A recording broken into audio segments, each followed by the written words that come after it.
unmuted? Hello. We'll start in. Welcome to the webinar. Those of you who are already online, we'll start in 12 minutes, and I'll take off my mask. I still have my staff in the room, and so we all have to wear masks. And then they will go to another room, and I'll take off the mask, and we will proceed. So we'll start exactly at 12 noon East Coast time. All right? Just relax.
Are you still staying in the room or going to the other room? Go. Yeah.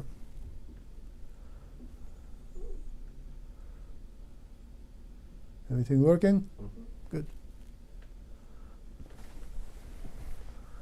We'll start in 10 minutes.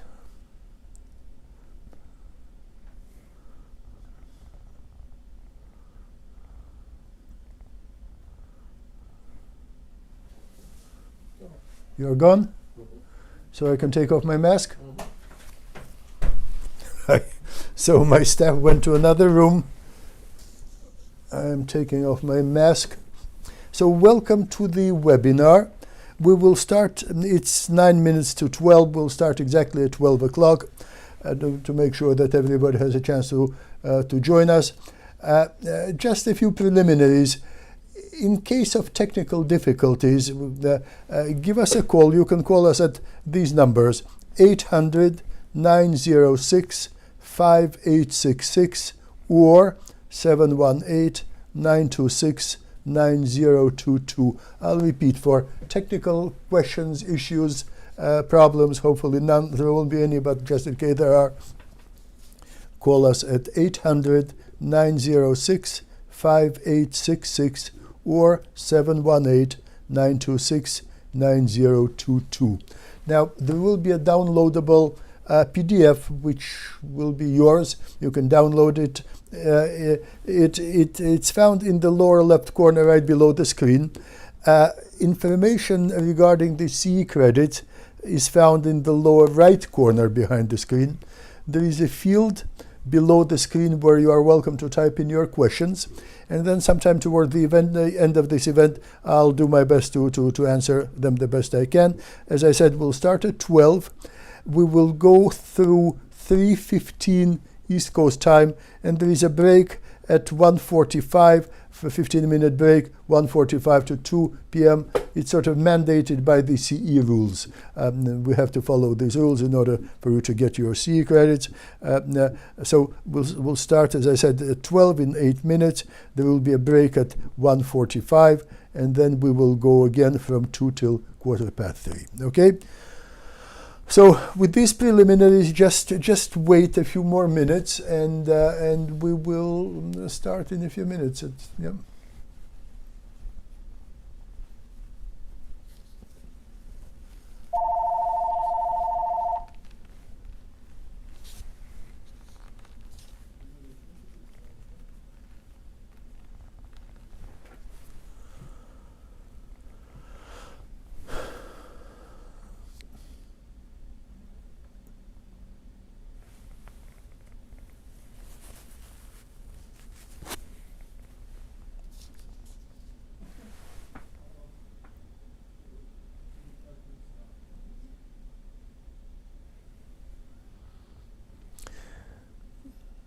We went online intentionally a little early so that whatever technical questions may arise, that you have the time to call us and straighten them out before we actually start. All right. So I hear somebody is already calling.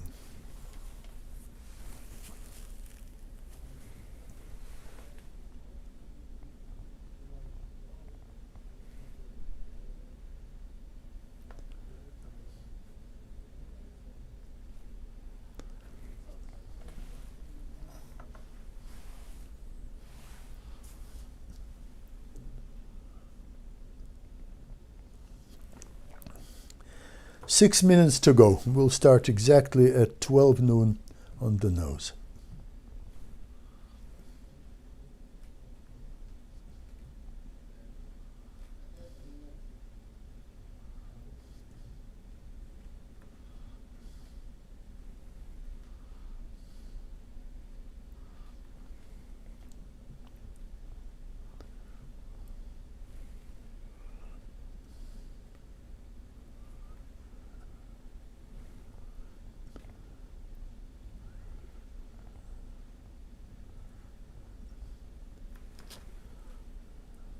Five minutes to go.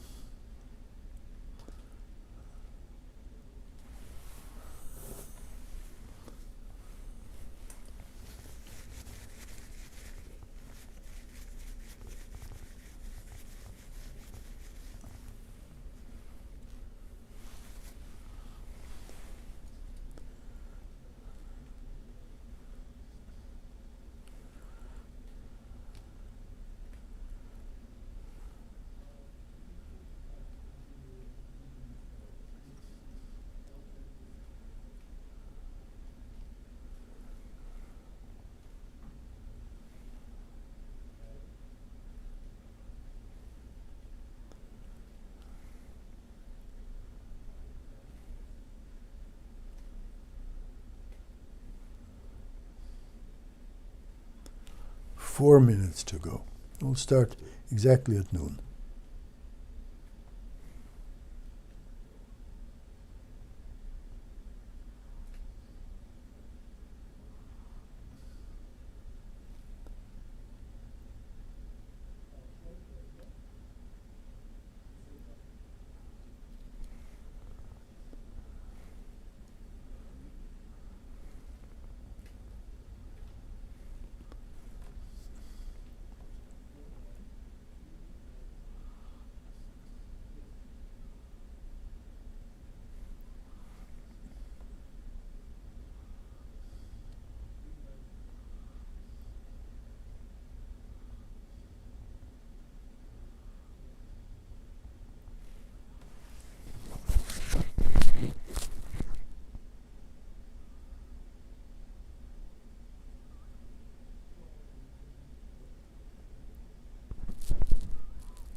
Yes, start.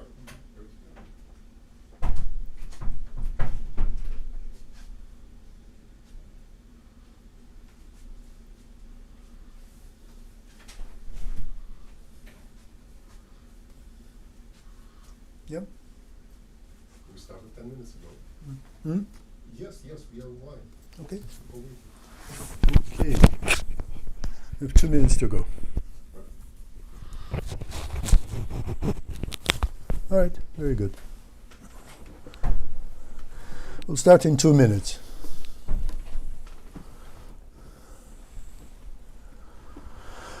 Again, with any questions, technical issues, call us at 800-906-5866 or 718-926-9022.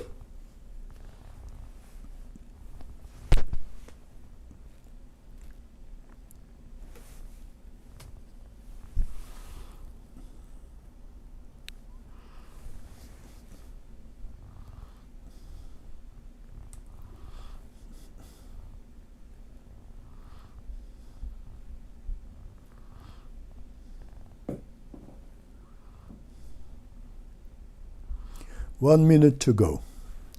We'll be starting momentarily. Just want to jump the gun and start before everybody has had a chance to log in.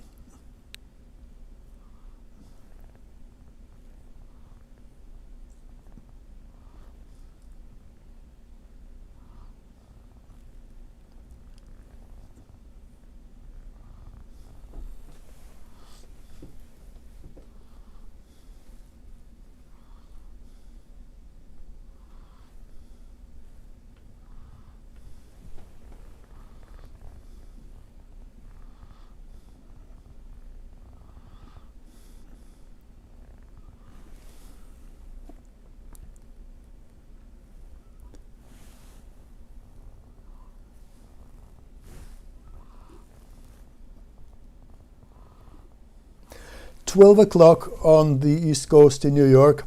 Welcome to the webinar COVID-19 and the Brain." Now, well, of course, this illness, this pandemic, is caused by a coronavirus. And coronavirus is a whole class of viruses. It's a group of related viruses found in mammals and in birds and in humans, among other mammals. They may cause disease which may range from mild to lethal. And 7 strains of coronaviruses have been identified in humans, and 4 of them lead to relatively benign illness, but 3 lead to severe, potentially lethal consequences. Okay, so this is a generic coronavirus, and you see that there is a body, there is an envelope, and there are these little spikes, glucoproteins, and it's precisely these spikes which, to some people look like a crown, that gave this name coronaviruses. These little spikes are the crown behind the name, okay? And these are very kind of evil little spikes, because they are the ones which, and we'll talk about it in some detail later, they are the ones who make contact with human cells, with the cells of the host organism, and attach themselves to the cells of the host organism and cause the infection. So these spikes are, in some sense, the medium of infection. Okay, and this is a sagittal view, cross-sectional view of the coronavirus. So there is this envelope, there is RNA inside, and there are these spikes, which gave the name corona to this category of viruses. So these are the benign coronaviruses, or relatively benign coronaviruses.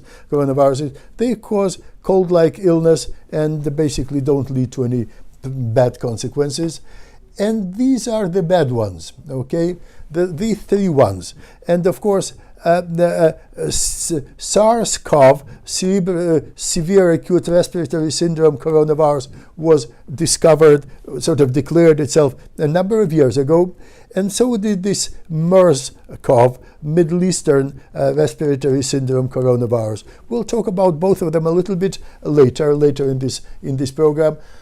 But they were they are the cousins of the coronavirus SARS-CoV-2, which is behind the current pandemic. Okay, and basically they are regarded respiratory viruses: SARS, severe acute respiratory syndrome coronavirus, and MERS, Middle Eastern respiratory syndrome coronavirus. So they both were classified as respiratory viruses. But I had some some exposure to patients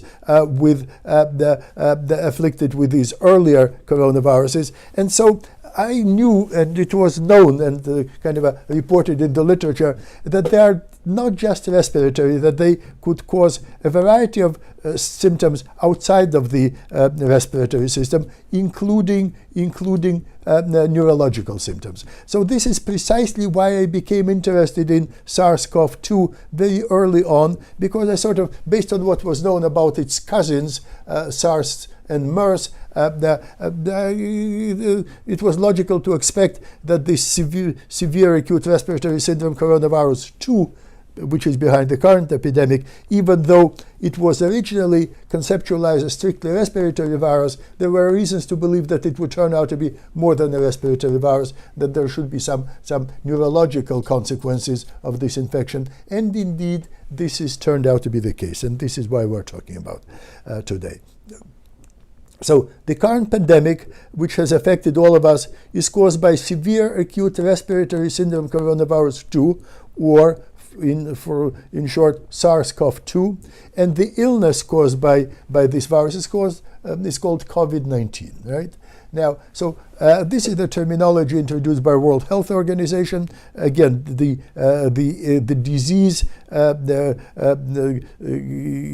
illness is called COVID-19, and the virus causing the disease is called severe acute respiratory syndrome coronavirus 2, or for short, SARS-CoV-2. Okay, so it's COVID-19 is a viral illness caused by this novel coronavirus, SARS-CoV-2.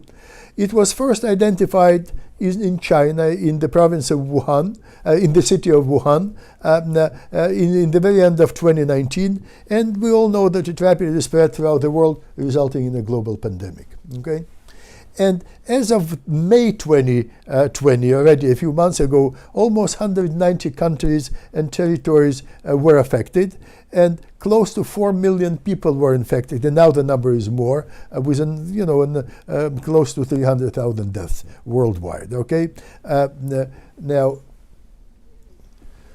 So obviously it's a new disease. It has been with us. It has been only recognized as a global threat in the end of February. Okay, so it has been with us only for a few months. So not enough is known or understood about it, but the findings are accumulating very rapidly. And here in this presentation, we'll attempt to summarize what has been learned so far about the impact of this illness on the brain. And many of you know that we conducted an earlier webinar 2 months ago or so, which was hour-long, okay?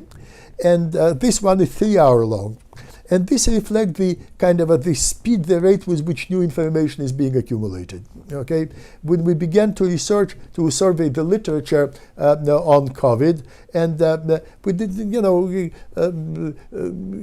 there was very little of it in the beginning of the year, but it was accumulating very rapidly, and we conducted this early webinar, but continued to monitor the literature, and it continued to expand so rapidly that when we decided that we want to repeat this webinar, it turned out to be essentially a new webinar, which could no longer be squeezed into 1 hour and required a much longer format. Okay, and this knowledge will undoubtedly continue to expand, and we plan to update it in future presentations, so that those interested will keep abreast of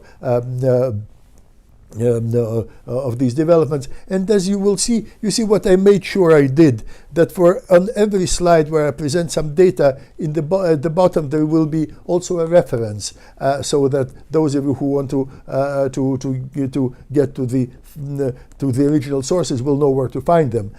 And you will see that the literature is coming from all over the world: North America, Europe, various European countries, Middle East, Southeast Asia. So it's a global pandemic, and in response to it triggered a global effort to understand it. Okay, so it's not just a North American effort. So as I said earlier, originally COVID-19 was characterized as a respiratory illness, and the most commonly reported symptoms have been fever, fatigue, dry cough, shortness of breath. However, over time it became clear that the symptoms of this illness, of COVID-19, are highly heterogeneous, and by far not all of them are respiratory. Increasingly, neurological symptoms were being recognized. And so this is the litany of symptoms according to Center for Disease Control. That's how they list the most common symptoms of this illness. Again, fever, dry cough, shortness of breath or difficulty breathing, chills, repeated shaking, muscle pain, headache. So this already begins to sound neurological. Sore throat, a new loss of taste and or smell, anosmia and agousia. Okay, and originally it was thought that that this agousia, loss of smell and loss of taste, particularly loss of smell, was a consequence of respiratory illness. But then, as we will see later, it turned out that not necessarily. That in all likelihood, it's a primary neurological symptom. Yeah. So, and just that there are multitude of symptoms, it turns out that that multiple organs, not just the lungs, certainly the lungs, but not only the lungs, can be affected in this illness: lungs, heart, blood system, digestive system, and the brain. Now, so as I said, there is a growing recognition that coronaviruses and other respiratory viruses can invade the central nervous system. As I said, we knew even before this COVID-19 showed up, we knew based on the studies of MERS and SARS that these so-called respiratory viruses could also impact the brain. And so there was every reason to expect that it would be true for COVID-19 as well. And as I keep saying, we are at a very early stage of understanding how it impacts the brain. There is more unknown than there is known, but already enough is known to merit the term neuro-COVID. Okay? And this term is being used increasingly by people around the world. So what are the mechanisms underlying the neurological symptoms of COVID-19? It's not entirely clear, but there is a growing clarity. And one of the questions that arises is whether, to what extent, these neurological symptoms of COVID-19 are a consequence of direct viral invasion, of direct invasion of the brain by the virus, direct invasion of the central nervous system by the virus, and to what extent it's a consequence of various secondary effects like aberrant immune response or exaggerated immune response or something like that. And so there are several possible mechanisms, some direct, some indirect. We'll talk about them in a second. And as the slide says, impact of COVID-19 on the brain may take several forms, some direct infection and others via secondary mechanisms like autoimmune response. Okay. Now, but it became clear pretty early in the game that SARS-CoV-2, this virus, can actually get inside the brain. Why? Because there was some evidence of this RNA characteristic of this virus in the patient's cerebrospinal fluid, and that, of course, suggests direct infection. Okay, now, and so then, but it further turned out that direct infection may take several forms. At a minimum, it may take two forms, which have been identified so far: hematogenous route, basically involving blood-brain barrier, and transsynaptic route via axonal transport, which could be anterograde or retrograde axonal transport via various cranial nerves, particularly the olfactory nerve. Okay, now, blood-brain barrier.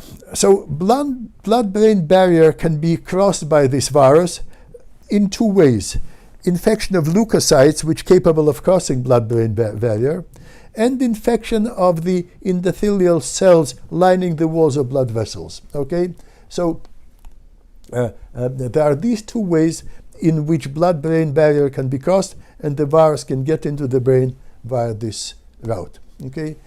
Transsynaptic spread is a different mechanism, and here the route is via fast axonal transport, and it has been known for other coronaviruses that this is possible, and for other non-coronaviruses like HIV, for instance, or herpes simplex virus. So basically, it should have been expected, and when it was discovered that SARS-CoV-2 can also do that, can also enter the brain via direct axonal transport, there were reasons to not to be particularly surprised, because all these other viruses which became known before were also known to exploit this route. Yeah. So one route is particularly interesting and probably particularly consequential and particularly common, and that is nasal route of direct brain infection with this virus, SARS-CoV-2. So basically, if the virus enters the nasal cavity, which is why it's so important, I see people on the street wearing these masks, and they cover their mouth, but they don't cover their nose. Cover both. It's important, probably even more important, to cover the nose than to cover the mouth. Well, both are important. People say that we wear the masks in order to protect other people from ourselves as a potential source of infection. And this is obviously true. And in that sense, covering the mouth is particularly important because, you know, if you are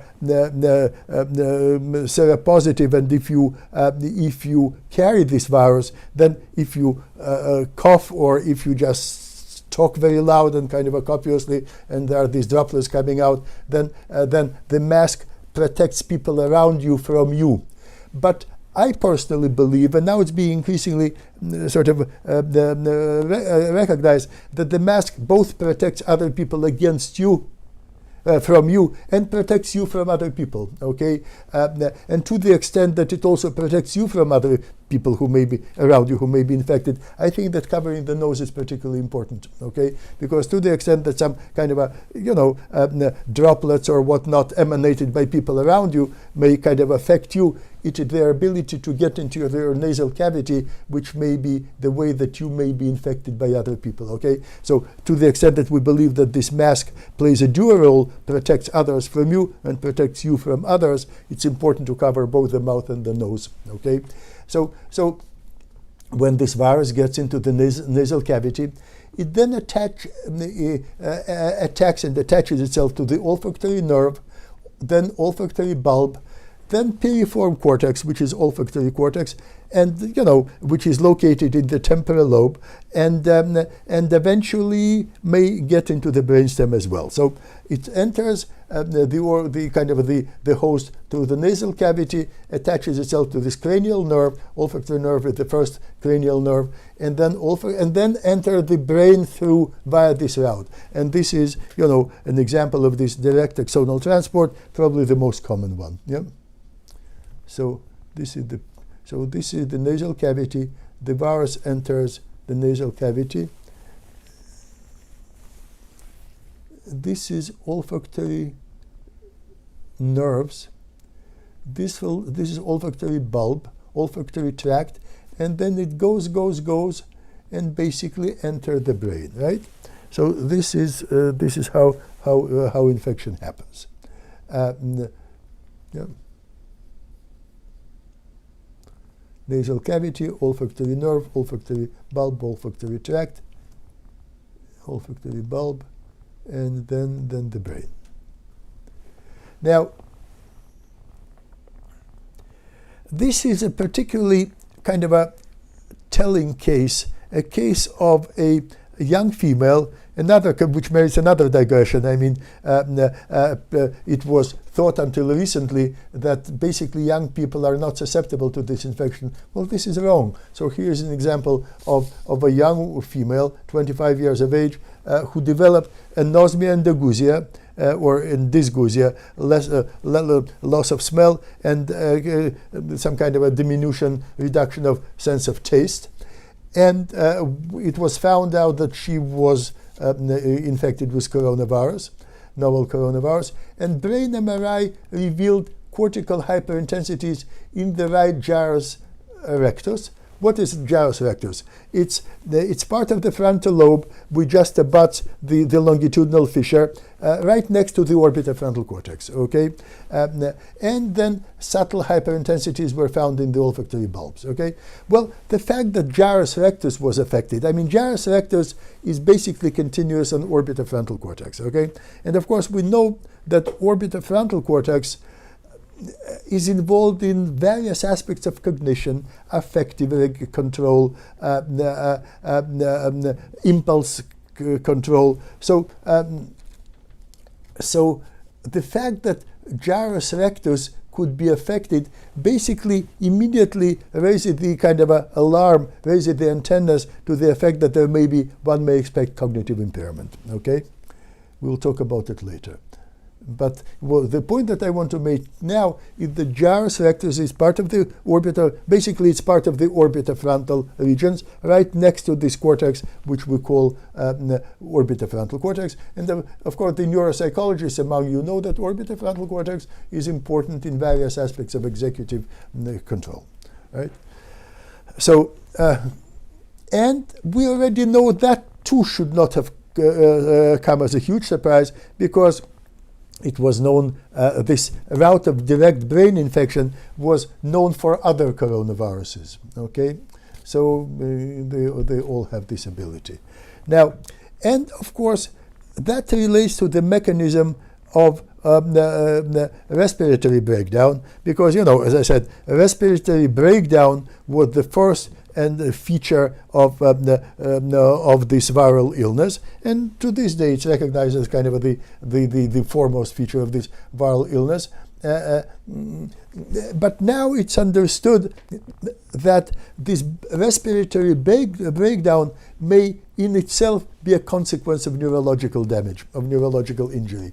It has been hypothesized that the respiratory breakdown in these patients may, at least in part, be caused by the SARS-CoV-2 invading the respiratory centers in the brainstem, in medulla oblongata and the pons. Okay, so it enters. Suppose it enters the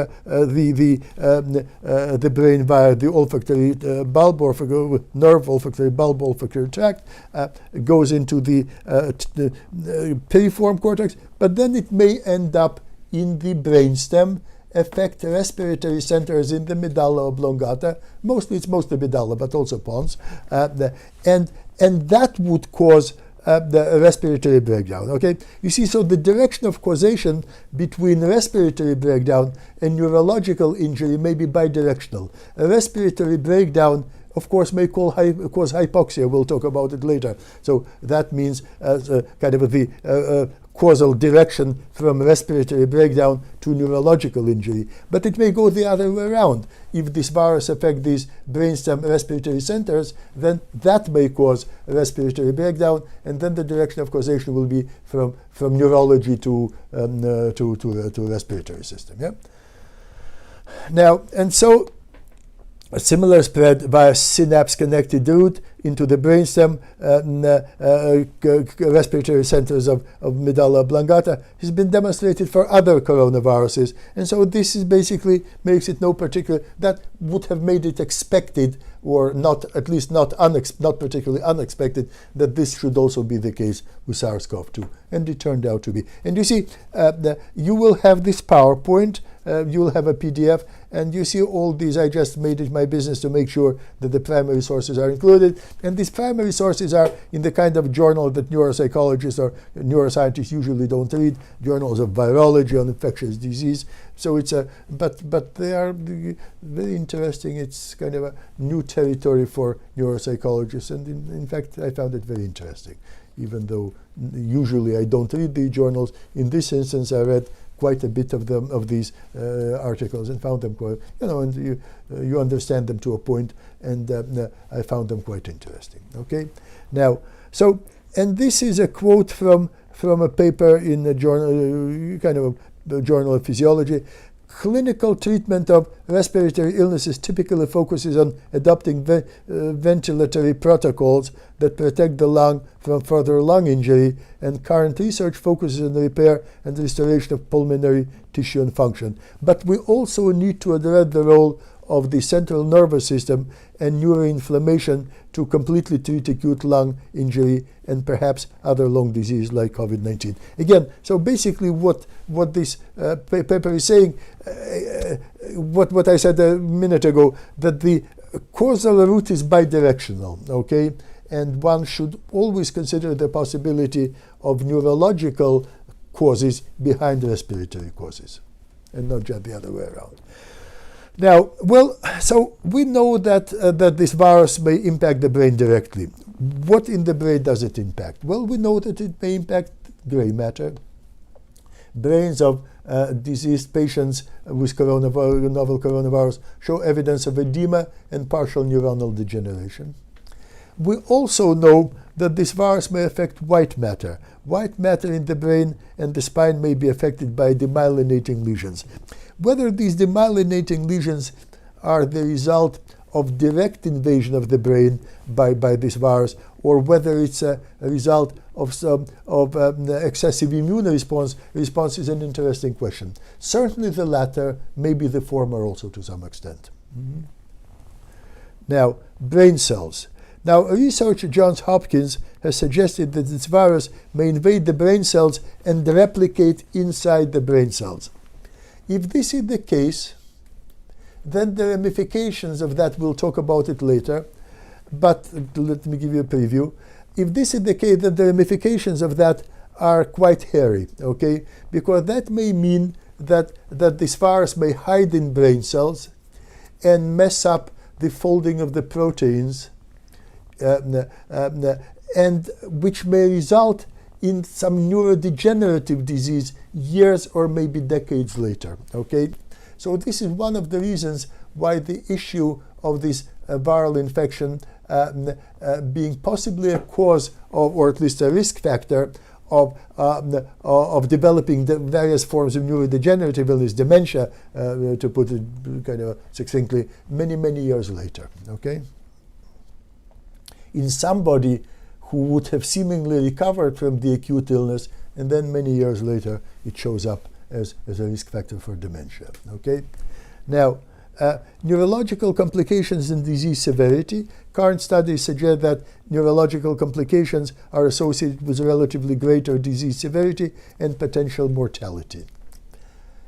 Yes, but no, because you also, that's what this paper says, I'm sure that, it's true, but you also hear reports of people with anosmia, with headaches, and not much of anything else, okay? So it appears that neurological symptoms don't have to be associated with severe respiratory symptoms, that they may be present in a relative absence, or if not complete absence, in combination with relatively mild respiratory symptoms, okay?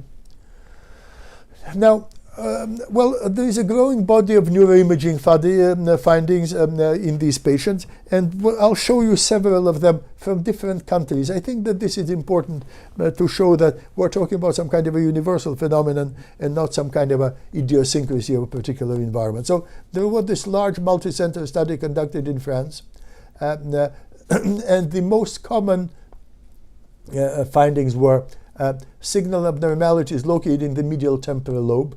Well, what's medial temporal lobe? It's hippocampi, okay? Which again, immediately hippocampi and the amygdala, but particularly hippocampi or parahippocampal structures. Well, what does that mean? That again should alert one to the possibilities that there may be cognitive difficulties and long-term cognitive difficulties, particularly impacting memory, okay? And to the extent that the amygdala is also not far, there may be an issue of affective emotional control. So medial temporal lobe, non-confluent, which means kind of a multiple disseminated multifocal white matter lesions, and also hemorrhagic lesions of various kinds. And the majority of patients had intracerebral hemorrhagic lesions associated with more severe clinical course. Yeah, so higher admission rate associated with higher admission rates to intensive care units. So basically, this statistic shows that these symptoms are more likely to be present in combination with these neuroimaging symptoms, neuroimaging findings are more likely to be present in patients with severe symptoms than in patients with milder symptoms, okay? But the point that it's important to make now, to the extent that our audience here today are mostly psychologists and neuropsychologists, is this guy. medial temporal lobe, okay? And you will see there are multiple, or at least several, kind of imaging studies basically converging on this finding, mesial temporal lobe, and mesial temporal lobe is hippocampi, okay? So damage to these areas are virtually, very likely to be associated with cognitive findings. And these cognitive findings may involve memory and perhaps other functions, but particularly memory, okay? Now, Turkey. Among the patients in intensive care unit with COVID, neurological symptoms and MRI findings were found in almost a half of these patients, okay? And again, there were both cortical and subcortical lesions, white matter lesions. Abnormality involved the frontal lobe, parietal lobe, occipital lobe, temporal lobe, insula, and singular jars. So none of these, well, let me say it differently. All of these areas are relevant to cognition. Okay, we know that. Frontal lobe certainly, and parietal lobe, executive functions, visuospatial functions, and to the extent, some extent, language. To the extent that we're also talking about angular gyrus and supramarginal gyrus in the left hemisphere. Visual, memory. Cingulate cortex, important in affect and also various aspects of executive functions. So this goes to show that the areas of the brain obviously involved in higher order cognition may be vulnerable. And what I find particularly interesting and particularly worrisome in terms of figuring out what to expect long term is this finding of a temporal lobe involvement, which was particularly highlighted on the previous slide, and finding of frontal lobe involvement. Of course, this is a very new illness. At this point, we can only speculate about long-term sequelae, cognitive and neurocognitive sequelae of this illness. These patients need to be followed, okay? But the presence of these findings during the acute stage already implied that these patients that there is a probability that there may be long-term cognitive sequelae. That means that these patients need to be followed, because if we don't follow them, we will not know what these sequelae are. And so we need to do that. So what are these? So basically, we talked about various anatomical findings in COVID based on MRI imaging. What are the clinical neurological manifestations of COVID? Okay. Again, let's go to Wuhan. I mean, because this pandemic, in fact, started in China, a lot of earliest work came out of China, okay? And generally, just as a general digression, pertaining not specifically to COVID, but to neuroscience in general, China has been very, very impressive over the last maybe decade and a half. I remember a few decades ago, virtually no important research in neurosciences was coming out of China. That changed very rapidly and very impressively, and today, some of the most interesting and sophisticated neuroscience work is coming out of China. So this expertise and this type of research picked up very rapidly in China. So it's not surprising that there was also a lot of work coming out in China regarding COVID. So in a sample of COVID patients in Wuhan, where the pandemic originated, a wide range of neurological symptoms were documented. These included loss of smell and taste, headaches, dizziness, impaired levels of consciousness, ataxia, seizures, as ischemic stroke and hemorrhagic stroke. So that's already plenty, okay? The neurological symptoms were more common in severe cases than in mild cases of COVID. Overall, the neurological symptoms were present in more than a third of patients, 36.4% of all the patients, all right? Paper was published in JAMA, of course, Journal of American Medical Association, one of the most authoritative medical journals in the world. Okay, and if you look at specific symptoms, headaches and dizziness were particularly common. And these neurological symptoms tended to appear early in disease course. Okay, so you didn't have to wait for a respiratory system to become very, very severely engaged. these neurological symptoms tended to appear early in the disease course, okay? Which again is sort of consistent with this notion that, that there is direct invasion. And the symptoms were a function of illness severity. Again, this Wuhan sample, neurological symptoms were more frequent among severe cases, almost half, and less frequent in non-severe cases, about a third.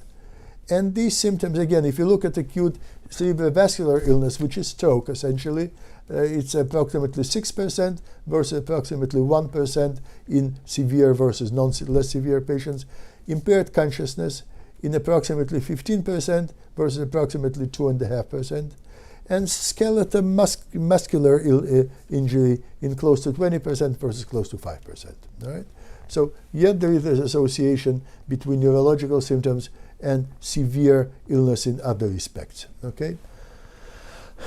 Also from China, but it's a different study coming from different regions of China. There was this large multi-center study conducted, and really a very large sample, more than 900 patients. This was a relatively small sample from what I recall. Okay, let's see, we don't even have the number. But this is a huge sample, more than 900 patients. Pulled from three regions of China. The frequency of new onset critical neurological events was low overall, 3.5%, but close to 10% in patients with severe or critical illness. And these were impaired consciousness, stroke, and the risk of critical neurologic events. But again, this is a low percentage, but they're talking about critical neurological events like stroke, okay? They are not even talking about milder neurological events like anosmia, okay? And the risk of these critical neurological events was highly associated with age. So people aged 60 or higher than 60 were particularly, and the previous history of neurological illness. So these were the patients particularly likely to have critical neurological symptoms. United Kingdom, okay, so these kinds of findings about neurological symptoms of this illness keep coming from all over the world. Neurological abnormalities were documented in up to a half of the most severely ill COVID patients, and these symptoms included impaired consciousness, acute cerebrovascular events, which means stroke, and muscle disease. Okay, so that's from England. France, sample of 58 patients, 84% had neurological symptoms. Why this kind of a prevalence varies to such an extent between these samples, I don't know. Different methodologies. Actually, this variability is quite conspicuous. Relatively, well, here it's quite high. It's about a half, or between a third and a half. Here it is quite low. Here it is quite high. Here in France it's even higher. In a sample of 58 patients, 84% had neurological symptoms. These included encephalopathy, corticospinal tract dysfunction, agitation, delirium, and neuroimaging studies revealed what? Frontotemporal involvement. And acute ischemic CVA could probably happen anywhere in the brain, but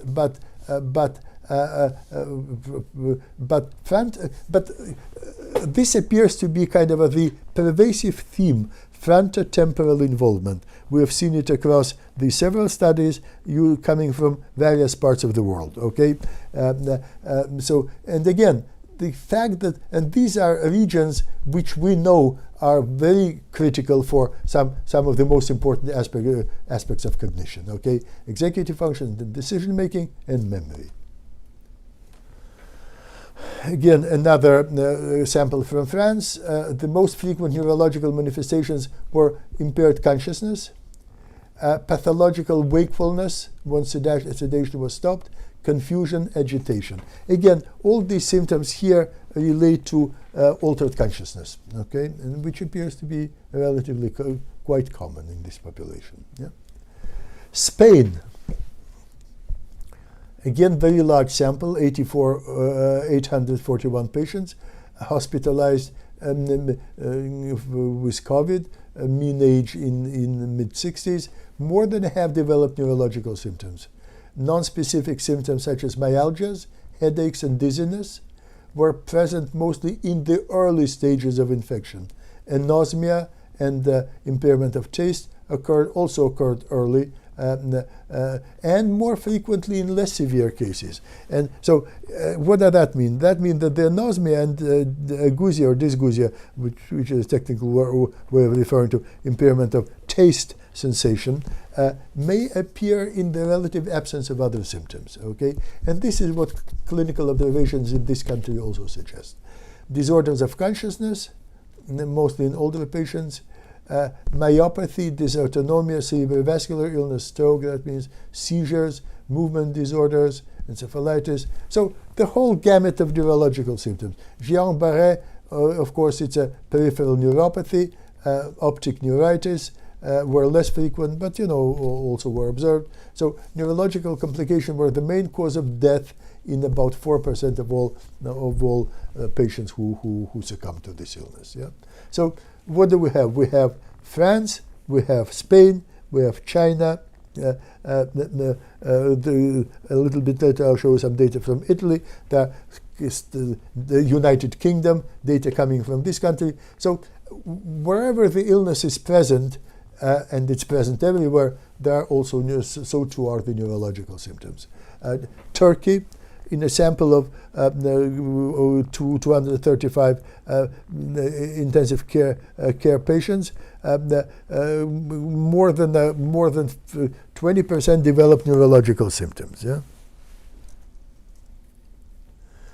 So it has been recognized that COVID is a global threat to the nervous system. This is from a paper which published in Annals of Neurology. It comes out from Chicago. I forget which medical school in Chicago, but one of the leading medical schools in Chicago.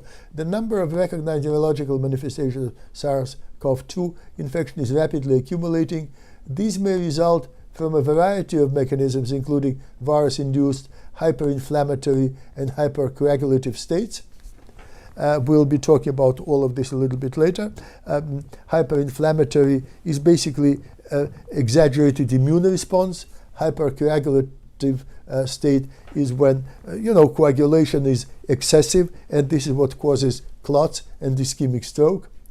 In old people and also in young people, there was the sample which came out of New York, I think out of Mount Sinai Medical Center, a sample of young patients with ischemic stroke presumably due to hypercoagulation, direct viral infection of the central nervous system, post-infectious immune-mediated processes, which means that these immune processes may declare themselves not even during the acute illness, but sometime later. We hear about it in children, this Kawasaki-like syndrome, which shows up maybe a few weeks after the infection. So that could be an example of that. Example of COVID-19 brain disease include encephalopathy, encephalitis, encephalomyelitis, meningitis, ischemic hemorrhagic stroke, venous sinus thrombosis, and endotheliitis. In other words, inflammation of the endothelial kind of a lining of blood vessels. In the peripheral nervous system, this illness is associated with dysfunction of smell and taste. Can you call it, they called it peripheral. Well, maybe it's peripheral, maybe it's not. If it's olfactory nerve, then it's peripheral. If it's piriform cortex, then it's central. It could be both. Muscle injury, Guillain-Barré syndrome, and its variants. Due to its worldwide distribution and multifactorial pathogenic mechanisms, COVID-19 poses a global threat to the entire nervous system. And unfortunately, I could not agree more with this conclusion. This is unfortunately the case. And I said it's important to see how that it's present in a variety of countries. So it's not just a kind of idiosyncrasy of a particular clinical environment. Headaches in COVID-19, among the most common neurological manifestations, has been reported in 11 to 13% of hospitalized patients, and close to 10% of symptomatic but non-hospitalized patients. It's usually moderate to severe bilateral headache with pulsating or pressing quality in the temporal parietal areas, forehead, or periorbital regions, in other words, the eyeballs.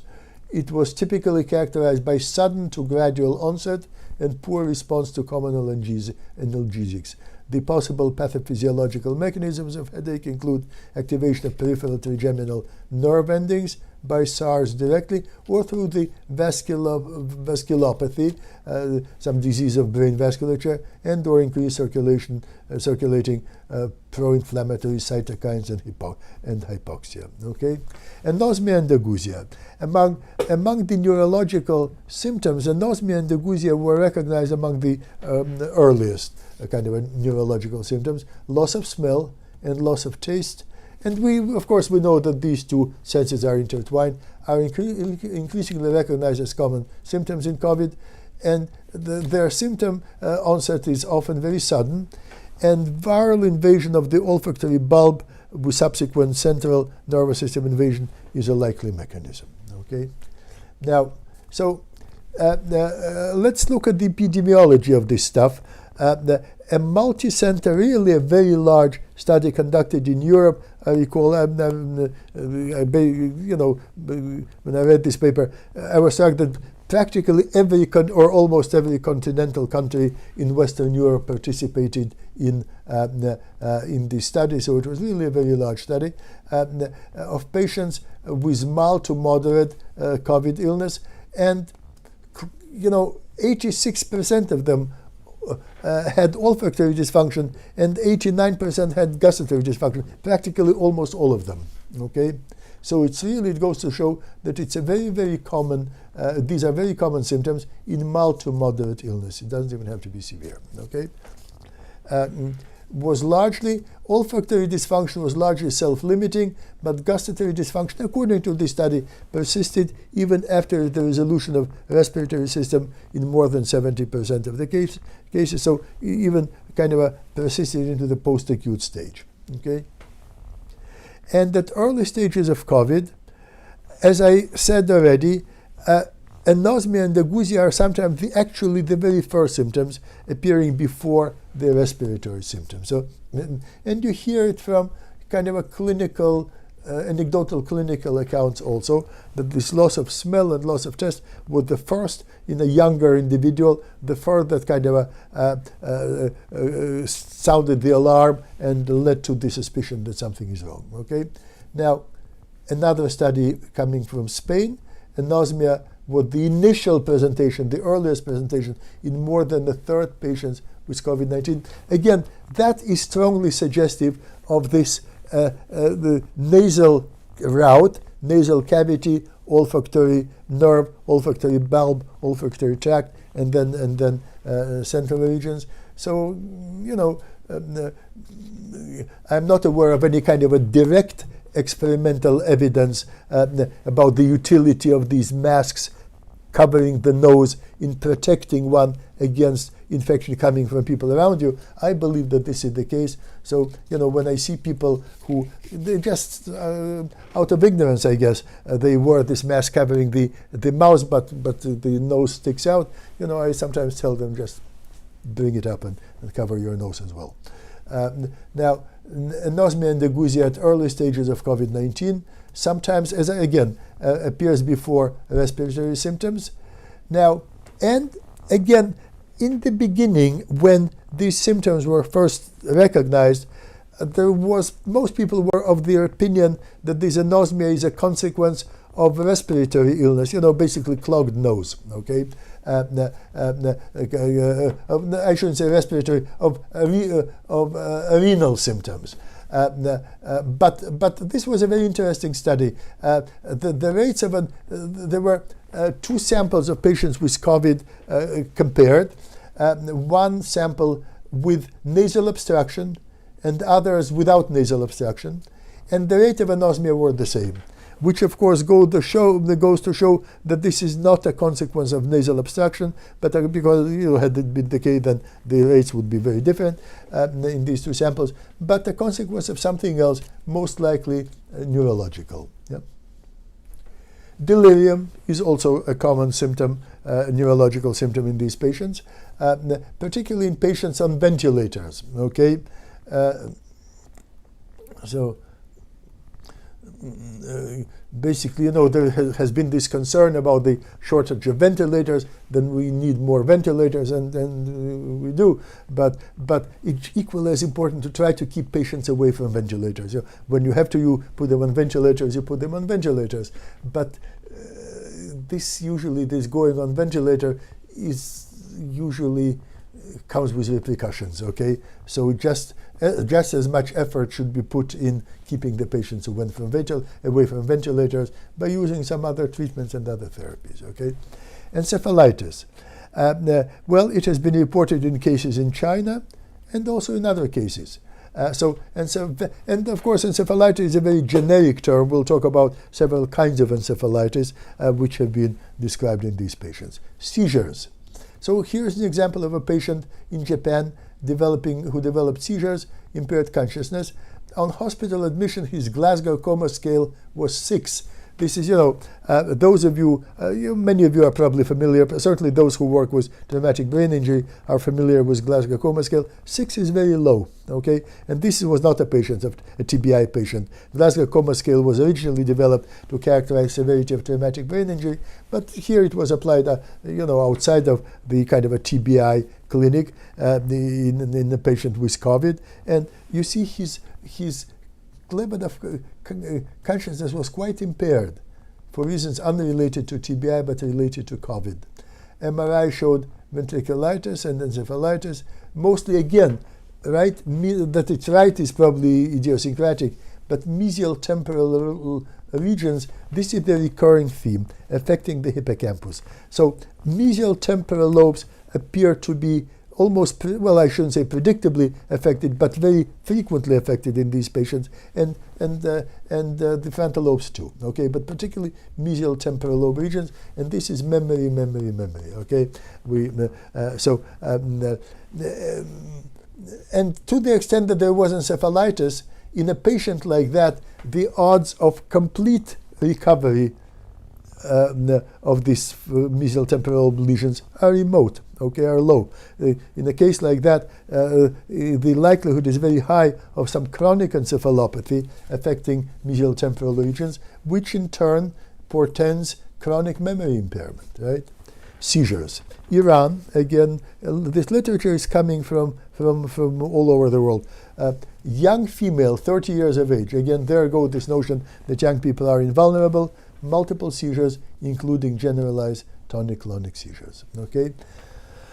And then concern has been raised that in patients who suffer from epilepsy and then contract COVID, that may exacerbate their seizure disorder due to fever. Yeah, we know that fever provokes seizures in individuals so predisposed, and this is a legitimate concern that if somebody suffers from seizures and then contracts COVID, then seizures may get worse. Hypoxia. Well, severe hypoxia in COVID is to be expected to the extent that in many of these patients there are severe respiratory symptoms. I mean, that would be the cause of COVID. And so, and of course, we know that hypoxia is a common cause of encephalopathy, of brain damage, of chronic brain damage. And hypoxia is a pretty well studied kind of a mechanism. Even, a patient doesn't have to have COVID in order to have hypoxia. And so we know that significant hypoxia, regardless of the underlying etiology, is likely to result in chronic and very often permanent encephalopathy, brain damage. Yeah? Again, what we know about hypoxia is, again, this knowledge which was derived independent of COVID based on, studies of traumatic brain injury and various etiologies leading to hypoxia. Hypoxia is particularly likely to affect mesial temporal lobe, hippocampi, and orbitofrontal regions. So again, these two areas, mesial temporal lobe regions and orbitofrontal regions, seem to be particularly vulnerable in COVID. okay, via various mechanisms. Cerebrovascular illness in COVID. These patients are at risk for acute cerebrovascular events, stroke. And the majority of CVAs reported in these patients are ischemic, but hemorrhagic stroke has also been reported. Yeah.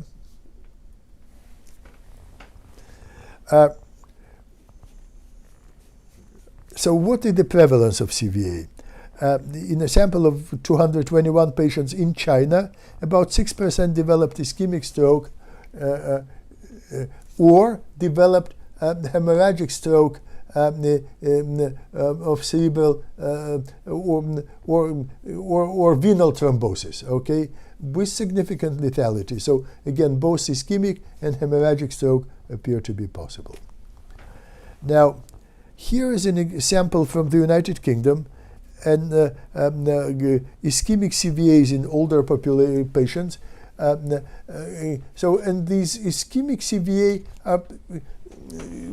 are likely to impact large blood vessels. Large blood vessel occlusion due to this hypercoagulation, both arterial and venous, has been reported, sometimes in multiple territories, so that an individual may have literally several strokes simultaneously, because this clogging due to hypercoagulation occurs not in just one location, but in multiple locations, okay? That appears to be relatively common in COVID patients in their 50s to 80s, at least according to the British data, okay? And these are data coming from the United States, I think from somewhere in New York, I think from Mount Sinai Medical Center, even though I'm not sure, but I'm pretty sure, that there was this kind of cases of cerebrovascular accidents due to large blood vessel occlusions reported in COVID patients in their 30s and 40s, okay? So young people who are supposed to be invulnerable to the effects of COVID, but in fact they're vulnerable, okay? And there was this paper basically emphasizing that in the New England Journal of Medicine, which of course is one of the most august medical journals in the world, large vessel stroke as a presenting feature of COVID-19 in the young. Okay. Thrombotic complications.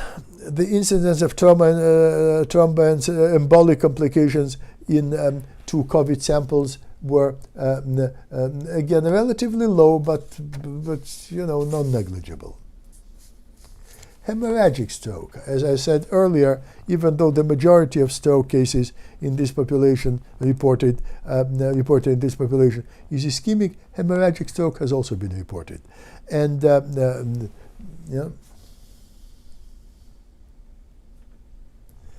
Now, what are the causes? There may be various causes, but one which is particularly worrisome and attracted everybody's attention is so-called coagulopathy, which is, a technical term of saying, referring to abnormal coagulation.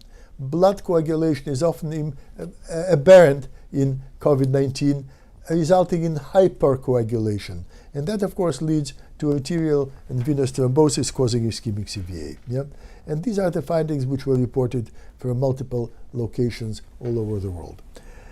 Another mechanism, acute necrotizing encephalopathy, and which is basically a proliferation of multitude of kind of small hemorrhagic strokes. And the mechanism, again, is related to so-called cytokine storm. Of course, cytokines are molecules which are part of the immune response, immune defense. But when they go overboard, these too many cytokines are released very rapidly in huge quantities. This phenomenon is called cytokine storm. So that is yet a different mechanism of encephalopathy, which may result, among other things, in the proliferation of these small or relatively small hemorrhagic strokes. Okay, so when you are talking about cerebrovascular illness, it may take a variety of forms, as I said, mostly ischemic, but also hemorrhagic, both affecting large vessels and kind of a proliferation of small strokes.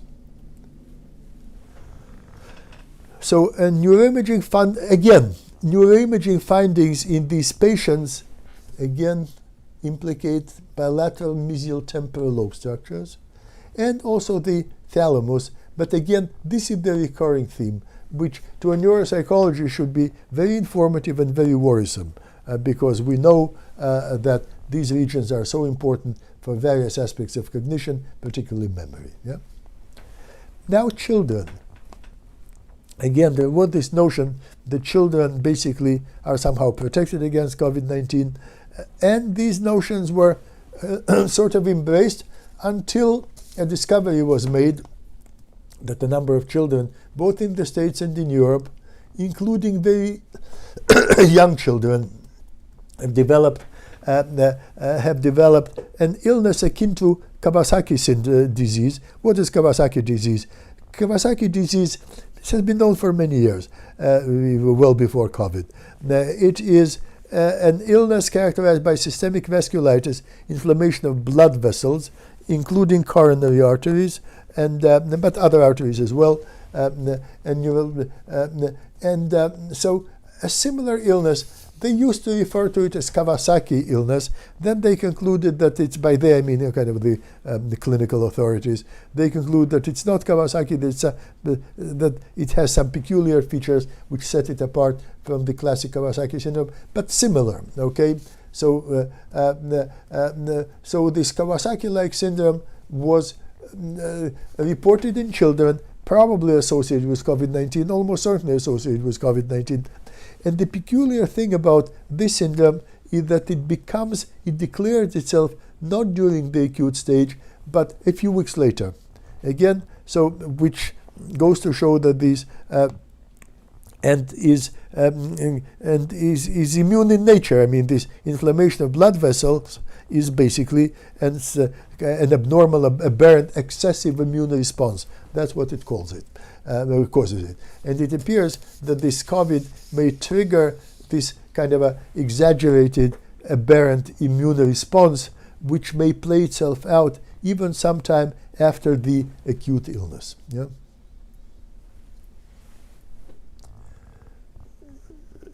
And, again, that this Kawasaki-like syndrome is likely to be associated with COVID-19 should not come as a huge surprise, because a similar condition was reported in the context of a different coronavirus already many years ago, already 15 years ago. Okay? And this is one of the so-called benign ones. So benign, but not that benign. Now, coronavirus is a demyelinating illness. This is another type of infection that you see, of illness that you see in these patients. The coronaviruses are known to cause demyelinating illness both centrally and peripherally, particularly peripherally. And this may take the form of Guillain-Barré syndrome. What is Guillain-Barré syndrome? That's a very well-known syndrome. It has been known for many, many years before, well before COVID-19 appeared on the scene. It's a form of neuropathy characterized, basically it's caused by the demyelinating illness of peripheral nerves. Okay, and in terms of symptoms, it's characterized by muscle weakness, paresthesias, and it's an autoimmune response, excessive immune response, which attacks the myelin sheath of peripheral neurons. It has been known as Guillain-Barré syndrome, and it appears that a variant, a form of Guillain-Barré syndrome, may be associated with COVID-19, has been described in these patients. Again, appears to be a pervasive universal phenomenon. Italy, China, described in patients with COVID-19 in China and a few other countries. Mechanism Guillain-Barré syndrome, and then the question was raised whether these findings of Guillain-Barré syndrome in patients with COVID are coincidental or whether there is a causal relationship. And I guess it's still not entirely settled, but many people believe and I would suspect that most people today believe that there is a causal relationship, and this Guillain-Barré syndrome, this peripheral neuropathy in COVID patients, is actually caused by COVID, caused by this virus, and attacking the nerve sheath, and is not just some kind of a idiosyncratic coincidence. Yeah. More.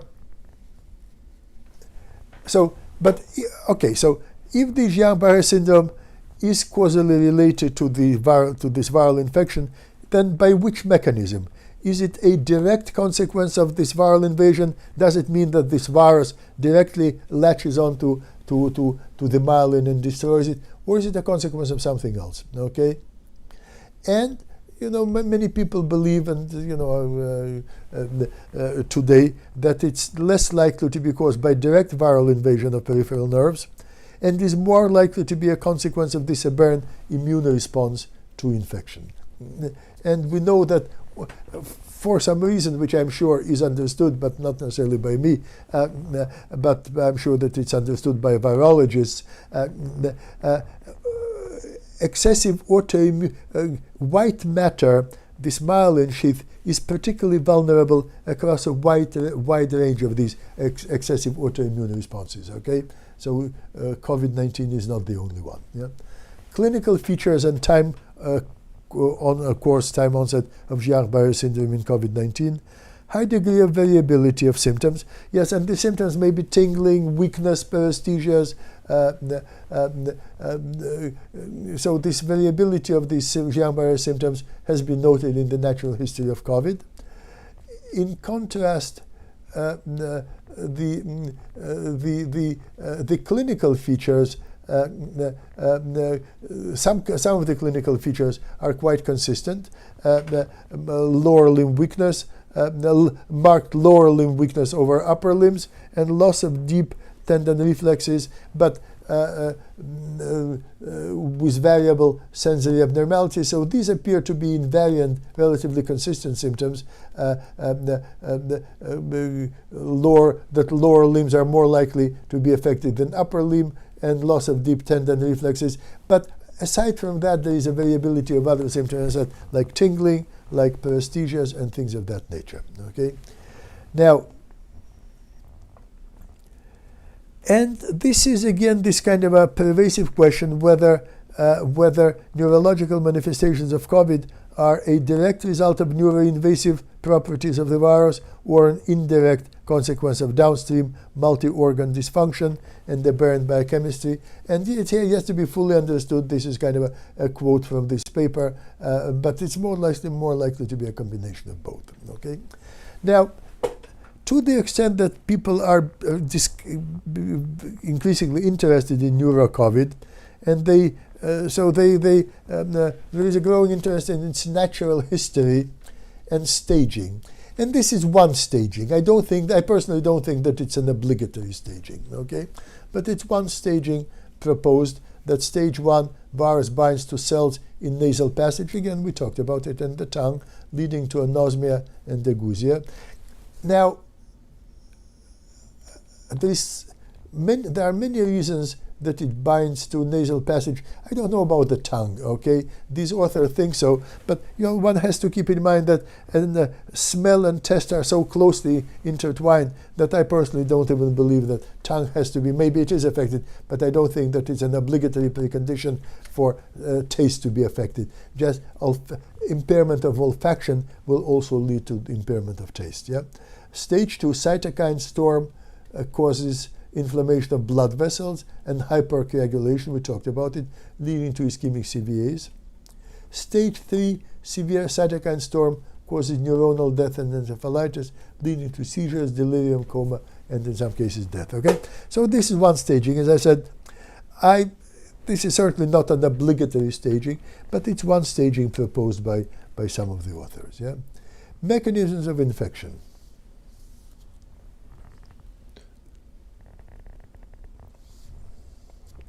And here, so basically the question is, okay, we know that this virus affects the brain directly or maybe indirectly by triggering this autoimmune response, but let's now focus on the direct invasion. So this, to the extent that this virus can affect invade the brain directly, how does it happen? Okay, and here we need to talk about this enzyme, angiotensin converting enzyme 2, known as ACE2. It's an enzyme found on the surface of cells in multiple organs, in the lungs, in the heart, in the kidneys, in the intestines, and in the brain. Okay, and generally this enzyme does a lot of good things, like controls, regulates blood pressure, participates in the regulation of blood pressure, but unfortunately it's also the target for SARS-CoV-2 and for other coronaviruses. Okay, so it's a target for the SARS virus, MERS virus, and this SARS-CoV-2 virus. Okay, so what happens? What happens is that, you remember, we started by looking at this schematic depiction of rendering of this virus, and these little spikes, glucoproteins, which stick out and comprise this corona. So these spikes is the medium, is kind of the weapon of attack. Okay, the weapon by which the virus attacked the host organism, because they latch on. The way they latch on to the cells of the host organism, and the way they latch on is that they bind with this ACE2. Okay, so this is a critical interaction between these spikes found on the surface of this virus, SARS-CoV-2 virus, and these ACE2 protein to which it binds.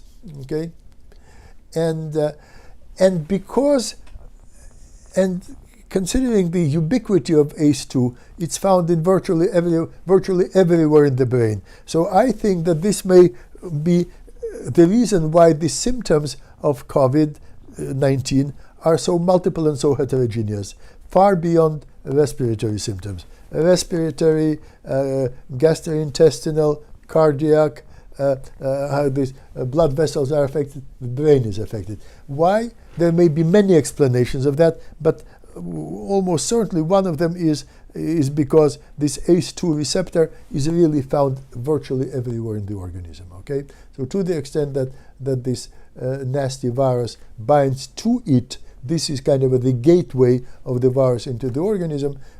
It may attack the organism anywhere that ACE2 receptor is found, and that means everywhere. Yeah. And based on animal models, I mean, again, this is not something unique to this SARS-CoV-2 virus. Based on animal models, and also based on the studies in humans, all coronaviruses require ACE2 at the cell entry receptor, at the entry point, by binding to these little spikes. But it appears that SARS-CoV-2 has a particularly strong affinity to ACE2, stronger affinity than MERS or SARS viruses, which may be one of the reasons why it's so highly infectious. Okay, because it has a particularly strong affinity to this enzyme. And as I said earlier, other coronaviruses, both humans, like SARS-CoV, and animals, like this bat coronavirus, also use ACE2 as at the entry point, binding site to enter the host organism. But it appears that this our virus, SARS-CoV-2, the one that's responsible for the current pandemic, has a particularly strong affinity for ACE2, and this, as I keep saying, may account for two things: for its exceptionally high infectivity, and for an exceptional heterogeneity of symptoms. Okay.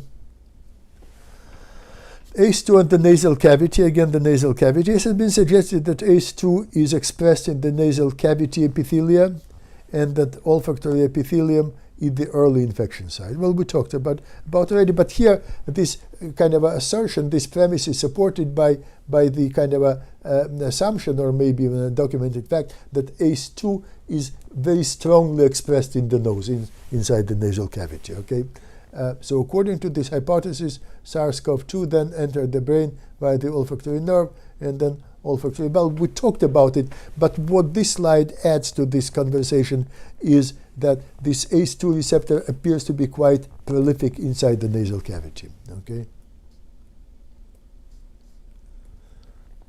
ACE2 in the brain. It has been suggested that ACE2 is expressed also in multiple brain structures. These include the brainstem, the cortex, the striatum, the hypothalamus. So that may in principle mean that the brain may be attacked by this virus in a variety of ways. A variety of structures may be attacked. But again, because of it appears that these mesial temporal lobe structures are particularly in the crosshairs, probably because of that, because of the trajectory of this nasal route. If the virus enters the brain into the through the nasal cavity and the olfactory bulb, the olfactory nerve, olfactory bulb, then it will end up in piriform cortex, which is right in the mesial temporal lobe. Yeah. And it has been suggested that ACE2, this protein, which is kind of the binding target for this virus, is expressed both in neurons and in glial cells throughout the brain, which again kind of highlight the vulnerability of the brain as a target. And it has also been suggested that ACE2 may affect various neurotransmitters like GABA, which of course is a major, mostly inhibitory neurotransmitter, quite ubiquitous in the brain, in the amygdala and possibly elsewhere in the brain. It has been suggested further that ACE2 and nicotinic receptors somehow co-express. Okay, so that wherever there are nicotinic receptor, there is also this ACE2 enzyme. Okay, and if this is the case, then smokers and perhaps even former smokers like myself may be at increased risk of severe COVID-19. Okay, so this hypothesis has been suggested, and again to belabor a little bit more the kind of the distribution of this ACE2 receptor in the brain. Has been expressed, in various mammalian species, in humans, in mice, in the motor cortex, in cingulate cortex, somewhere around the ventricles, substantia nigra, olfactory bulb, middle temporal gyrus, ventrolateral medulla, nucleus of tractus solitaris, dorsal motor nuclei, nucleus of the vagus nerve. So again, different studies, different reports highlight different distribution of this ACE2 receptor in the brain, but there is this consistency in that many structures in the brain harbor this receptor and therefore are likely targets of this viral invasion by this virus. Okay. Specific cell types. This ACE2 receptor again is found in neurons, in glia, in microglia, in astrocytes, in oligodendrocytes, which mean that both white and gray and white matter are potential targets. Okay. Endothelial cells. So this receptor is also expressed in the endothelial cells lining the the walls of blood vessels through the body, including the brain, and it's precisely because this ACE2 receptor is strongly impressed in endothelial cells, which are walls of the blood vessels, that this hypercoagulation may happen. Okay. Now, and so basically everything that we have discussed so far lends credence to the possibility that this coronavirus may attack the brain directly because ACE2 receptors are present throughout the brain. And in fact, it has been demonstrated directly for a better known, more studied virus, SARS-CoV virus, the one in charge of these SARS epidemics a few years ago. For that virus, it has been demonstrated that it does have this ability to invade the brain directly, particularly the brainstem. more on coronaviruses. But so all these coronaviruses, SARS and MERS, impact the brain. But again, as I said a little bit earlier, but it's important that this SARS-CoV-2, this virus in charge of the current epidemic, appears to have a higher binding affinity for this ACE2 receptor than, for instance, SARS-CoV. Okay, and this may account for its particularly high infectivity and particularly high potential for attacking the brain directly. Okay. So just to summarize what we've discussed so far, it appears that there are multiple mechanisms of neuro-COVID that retrograde, and I should say both retrograde and anterograde axonal invasion of the brain, axonal transport as a mechanism of invasion of the brain, crossing of blood-brain barrier, pathological clotting leading to ischemic CVA, immune response leading to demyelination, Guillain-Barré, hypoxia leading to encephalopathy, cytokine storm leading to encephalopathy, and there may be some other mechanisms. So that, of course, immediately raises the issue of long-term sequelae of neuro-COVID. Okay? We know that many of the conditions, at least some of the conditions that we discussed, hypoxia, encephalitis, stroke, are all likely to result in long-term consequences, long-term sequelae, long after the acute illness resolution. Okay, so the acute illness may have passed, but some long-standing cognitive impairment will persist. And this has been noted anecdotally that COVID-19 patients who spent significant amount of time in intensive care are often left with lasting cognitive impairment, sometimes referred to as post-intensive care syndrome, and the underlying mechanisms are unclear, but hypoxia while on mechanical ventilator may be considered. And there have been, regarding these other coronaviruses, SARS and MERS, there have been published data, because they existed for much longer, they've been known for much longer. There are published data to suggest, to basically document enduring cognitive impairment, like memory impairment, for a year and a half, or even 2 years after the kind of extinction of the acute illness. All right. So, and you listen, even aside from these kind of published peer-reviewed journals, if you listen to these anecdotal reports on CNN, I watch CNN, and on other channels, I am sure, you hear anecdotal accounts by patients who recovered from COVID-19, and they very often talk about these symptoms above and beyond respiratory symptoms, including cognitive symptoms, enduring memory impairment, enduring confusion, enduring hand-eye coordination, and things of that nature. So this potential of SARS-CoV to directly invade the brain requires urgent and detailed investigation, and the possibility should be considered of very long-term neurocognitive changes in COVID-19 patients with significant neurological symptoms, particularly in those patients who had significant neurological symptoms during the acute illness, but maybe not necessarily. So the possibility of enduring neurocognitive changes in these patients should be considered in all patients. But it may be difficult to survey and to follow all the patients. There are so many of them. At least the patients who exhibited some significant neurological symptoms during the acute illness. Okay, so there are also long-term neuropsychiatric sequelae, and the possibility of these sequelae, of long-term neuropsychiatric sequelae in patients recovering, who actually recovered from acute COVID-19, has been considered. This is a paper. It was a pretty high-profile paper with a very dramatic title: "Are we facing a crashing wave of neuropsychiatric sequelae of COVID-19? Neuropsychiatric symptoms and potential immunological mechanisms."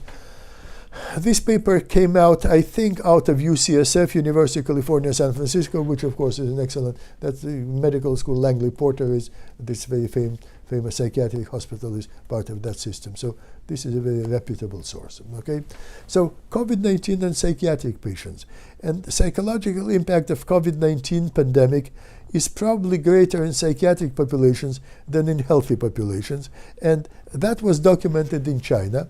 And this included increased levels of anxiety, stress, depression, and insomnia. So in an individual with premorbid kind of a psychiatric symptoms who then contracted COVID, this kind of a convergence may be particularly complicated. And of course, COVID-19 affects patients. This pandemic affects patients, and it also affects people who work with these patients. It affects frontline health workers, and long-term mental health repercussions in the frontline health professions have been expected, such as anxiety, depression, suicidality. That was expected based on kind of a common sense and also based on the history with other pandemics. Okay, and indeed here in New York there was a very sad, very kind of a poignant case of a young or relatively young emergency physician who worked with these patients, COVID patients, who contracted COVID herself, COVID-19, who recovered from COVID-19, but then she committed suicide. Okay, and it was everywhere in the news. It's really very sad, very poignant case. And so this is kind of has become an emblematic case of this huge burden, that is psychological burden and mental health burden that this infection and this illness kind of poses not only on patients, that's pretty obvious, but also on frontline health professionals. And COVID-19 and mental health in the general population. Now, that was a very interesting, so long-term, again, this is from this paper from UCSF, that long-term mental health repercussions should be expected in the general population, also even in those people who did not contract COVID-19, anxiety, depression, suicidality. And there is a very interesting, very telling kind of a finding here in the United States. There is this national disaster distress helpline exists in the United States, and the calls to this helpline increased by more than 300% in March compared to February of this year. Okay, and of course in February, we all heard about is when we began to hear about this pandemic. About this illness, but we thought of it as kind of a faraway thing in China. Okay, in Wuhan. And everything changed over this inflection, a very dramatic inflection point between February and March.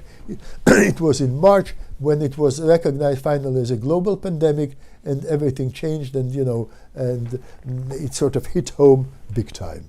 So the chronology of this kind of a realization, this inflection point, was reflected in the drastic increase of calls to this disaster distress helpline. Okay, Italy too, and of course you will recall that Italy, particularly northern Italy, Lombardy,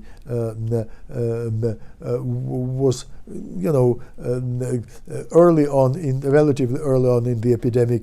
It was Italy, not the United States, which was kind of the epicenter, worldwide epicenter of this epidemic. So and so in a sample of general Italian population, significant number reported mild or moderate to severe psychological distress, which is attributable to COVID. But interestingly, the majority did not. Okay, but 40%, almost a half did.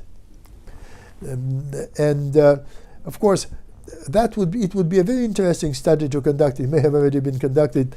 The relationship between this distressed response to COVID and vulnerability to PTSD. Of course, we know that PTSD does not affect everybody. If you put a group of healthy people in the same stressful environment, then some will develop PTSD and others will not.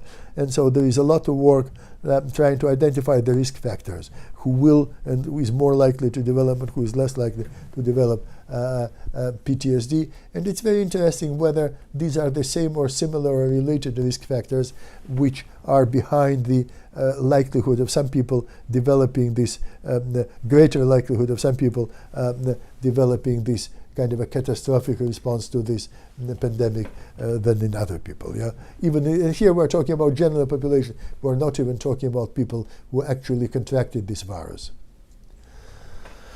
China, significant COVID-19 psychological distress, anxiety, and depression was noted in various population segments of the population in China as well. So again, it's a universal phenomenon.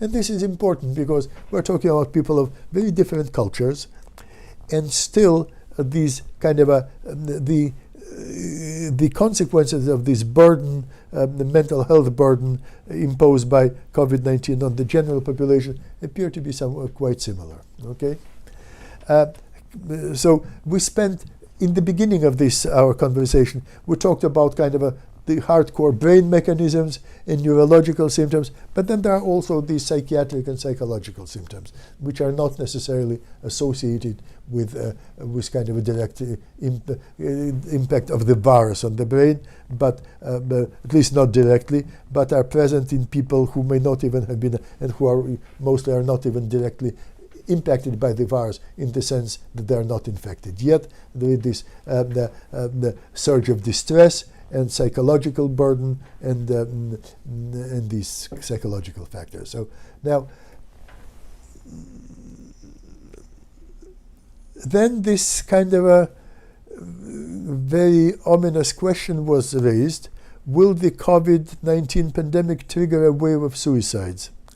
And we, of course, this is a kind of a prediction which we all hope will not come true. But based on what happened during the 1918 influenza pandemic, it may, who knows, because the epidemic of 1918 did trigger a large number of suicides. And of course, it was 100 years ago, the times were different, circumstances were different, but this is a concern which has been voiced, okay? In this paper titled COVID-19, Suicides, a Global Psychological Pandemic. And to the extent that we are talking about these long-term consequences of COVID, we need to talk, when we're talking about long-term consequences, what's long-term, okay? There are different time scales. And here, so if somebody suffered hypoxia or developed encephalopathy or had a stroke, then it's sort of expected, COVID or no COVID, based on what we know about these mechanisms, in other clinical contexts, that long-term consequences, neurocognitive consequences may be expected, and they'll be measured in years. But here there is another possibility which is quite hairy. And I kind of refer to it briefly. Let's talk about it a little bit more. Very long-term sequelae of neurocovid. So since neurons have significant levels of ACE2 receptors, it's quite conceivable that this virus can actually creep inside the neurons, penetrate them, and disrupt mitochondria and protein folding. And at least theoretically, this may make patients who infected with COVID, infected with SARS-CoV-2, vulnerable to dementing neurodegenerative diseases decades after the acute illness. We know, and we recognize increasingly, that all these neurodegenerative diseases, Alzheimer's disease, Lewy body disease, Parkinson's disease, all these diseases take years and more, probably even decades to develop, to progress to kind of a clinically detectable clinical stage, okay? And so in effect, what this concern relates to is that these neuropathological processes may be triggered by the invasion of neurons by this virus as it gets inside the neurons, and then may play themselves out and kind of derail the folding of the proteins and disrupt mitochondria mediated processes, and then it'll take a long time, and then they will declare these consequences of this invasion will declare themselves clinically, not even years but maybe decades later, as various forms of dementia, known forms of dementia, and maybe even some different forms of kind of dementing process, neurodegenerative processes, which may be even unique to this infection. We don't know.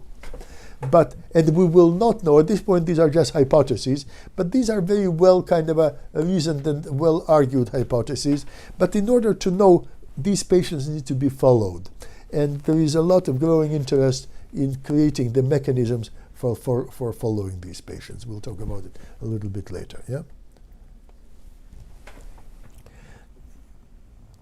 And indeed, it has been proposed, it's important that these are different papers, different neurobiologists who arrived at similar conclusions using different arguments, which kind of lends credence to this whole concern. Very long sequelae of neuro-COVID due to, because of these virus gets inside the neurons, and some more specific concern that COVID-19, that the survivors of COVID-19 may be at increased risk for developing Parkinson's disease years later, and maybe other neurodegenerative disease, but there was a specific concern expressed about Parkinson's disease, okay? And of course, today we know that Parkinson's disease is also Lewy body disease. So to the extent that this concern is expressed for Parkinson's disease, it kind of ipsi facto applies also to Lewy body disease, okay? So there are these multiple concerns expressed. Well, these authors were specifically concerned about Parkinson's disease because that's what they study, okay? But there are these multiple concerns expressed by several authors that the COVID infection may put one at increased risk for developing some dementing neurodegenerative disease not even years, but decades later, okay?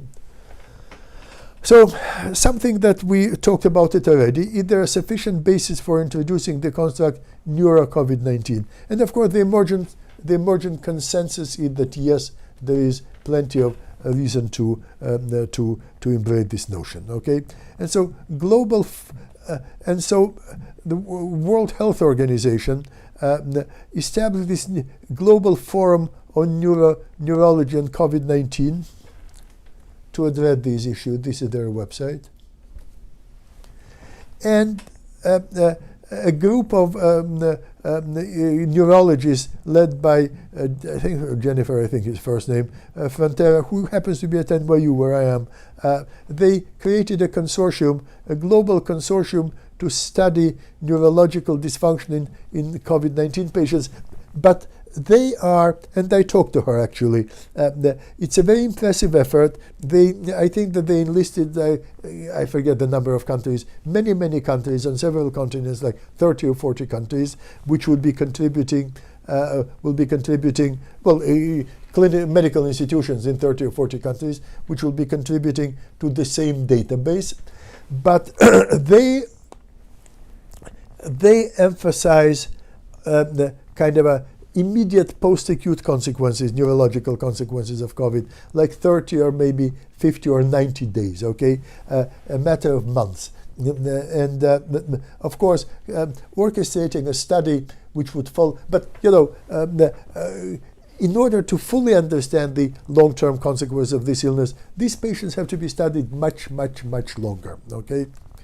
Because we know that consequences of hypoxia, of stroke, of the various other forms of encephalopathy are not likely to resolve within 3 to 3 months. Okay, they're much more likely to persist for much longer. So the question is, for how much longer? And here, if there are these concerns being raised about these very long, really long consequences of COVID, by putting patients at risk for dementia, in order to address these questions empirically and not just speculatively, you need to follow these patients not even for years but for decades. Okay, so that, of course, this is a very tall order, and one will need some very elaborate infrastructure to do that.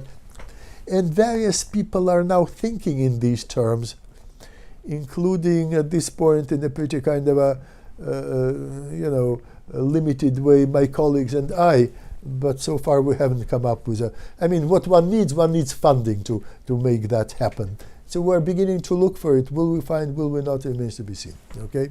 Now, but this recognition of the importance of the neural aspects of COVID, and this coalescence of this term neuro-COVID has actually taken a variety of practical forms.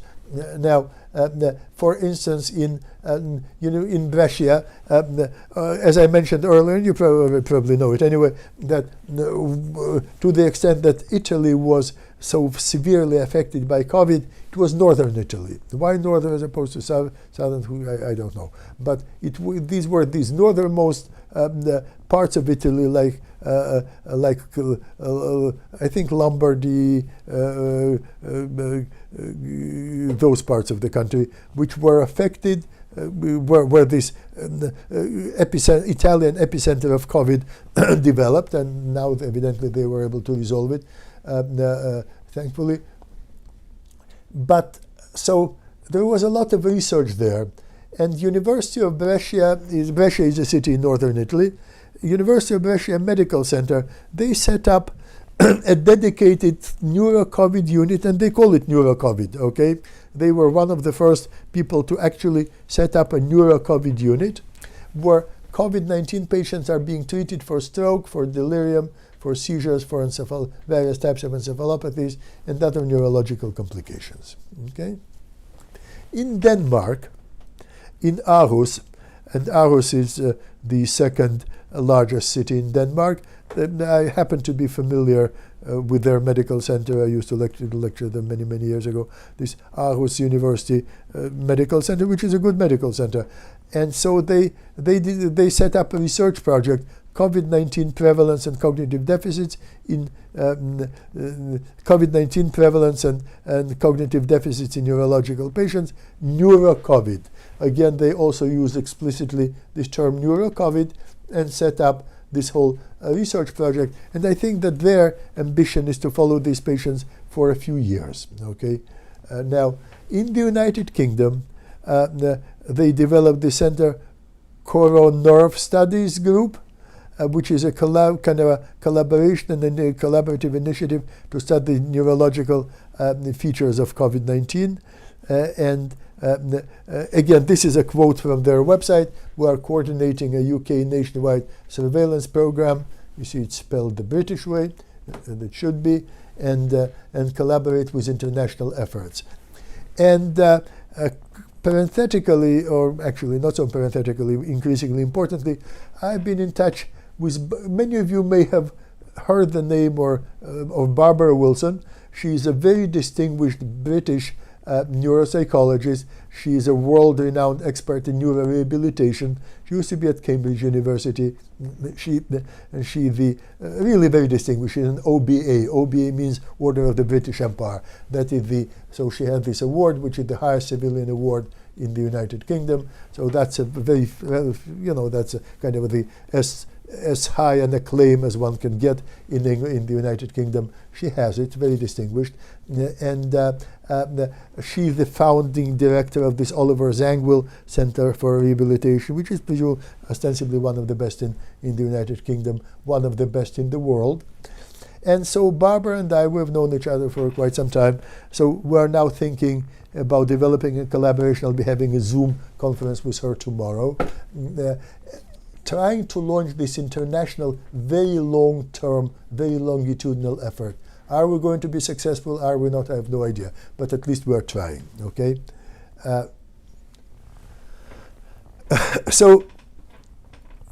And the issue of rehabilitation in COVID patients post-acute stage is increasingly, as I said, being discussed by a variety of people. So high levels of physical, cognitive, and psychosocial impairment should be expected in post-acute recovery stages in COVID patients, and many will require very long-term and very long-term rehabilitation and innovative approaches. And so this is being expected, and these concerns are being increasingly kind of discussed, and plans are being made, by a number of people. So at this point, it's clear that cognitive symptoms should be expected in these patients. Okay, and so far we talked about neurological symptoms, we talked about neuropsychiatric symptoms, but let's talk a little bit more explicitly about cognitive symptoms. Okay, so here in a sample of 58 patients, that's a British study, I think. A large majority had neurological symptoms, and at the time of discharge, about a third of them had dysexecutive syndrome and attentional impairment, also disorientation, poorly organized movements in response to command, but basically various features of dysexecutive syndromes. Okay. Syndrome. And so again, the same theme, temporal lobe and frontal lobe. Okay, dysexecutive symptoms, frontal lobe, and neuroimaging studies in these patients revealed bilateral frontotemporal hypoperfusion was a common finding, as well as EEG disorganization in these regions. Okay. Again, frontal lobes. Here is a study of an older individual, 74-year-old patient with severe COVID-19 infection, presented with confusion and agitation. He died. Post-mortem autopsy revealed viral particles of this virus in the frontal lobes. So again, one would have expected in the gentleman while he was alive, executive deficit. Okay, now it's 1:44. Before starting our new slide, we are supposed to take this break. Well, let me do that, and at 1:45 we're supposed to take this break for the sake of your CE credits. It's kind of mandated by the CE regulations that I'm supposed to give you this break. So the issue is, can a case be made for a longitudinal neuropsychological follow-up? The answer is yes, and we'll talk about it after this break. Okay, so take a 15-minute break, and we will reconvene at 2 o'clock East Coast time, and then we'll continue this conversation. All right?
Спасибо.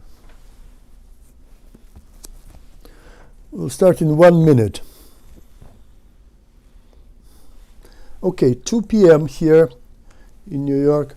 So let's continue. There are a few questions, so instead of kind of hoarding them, let me try to respond to them now.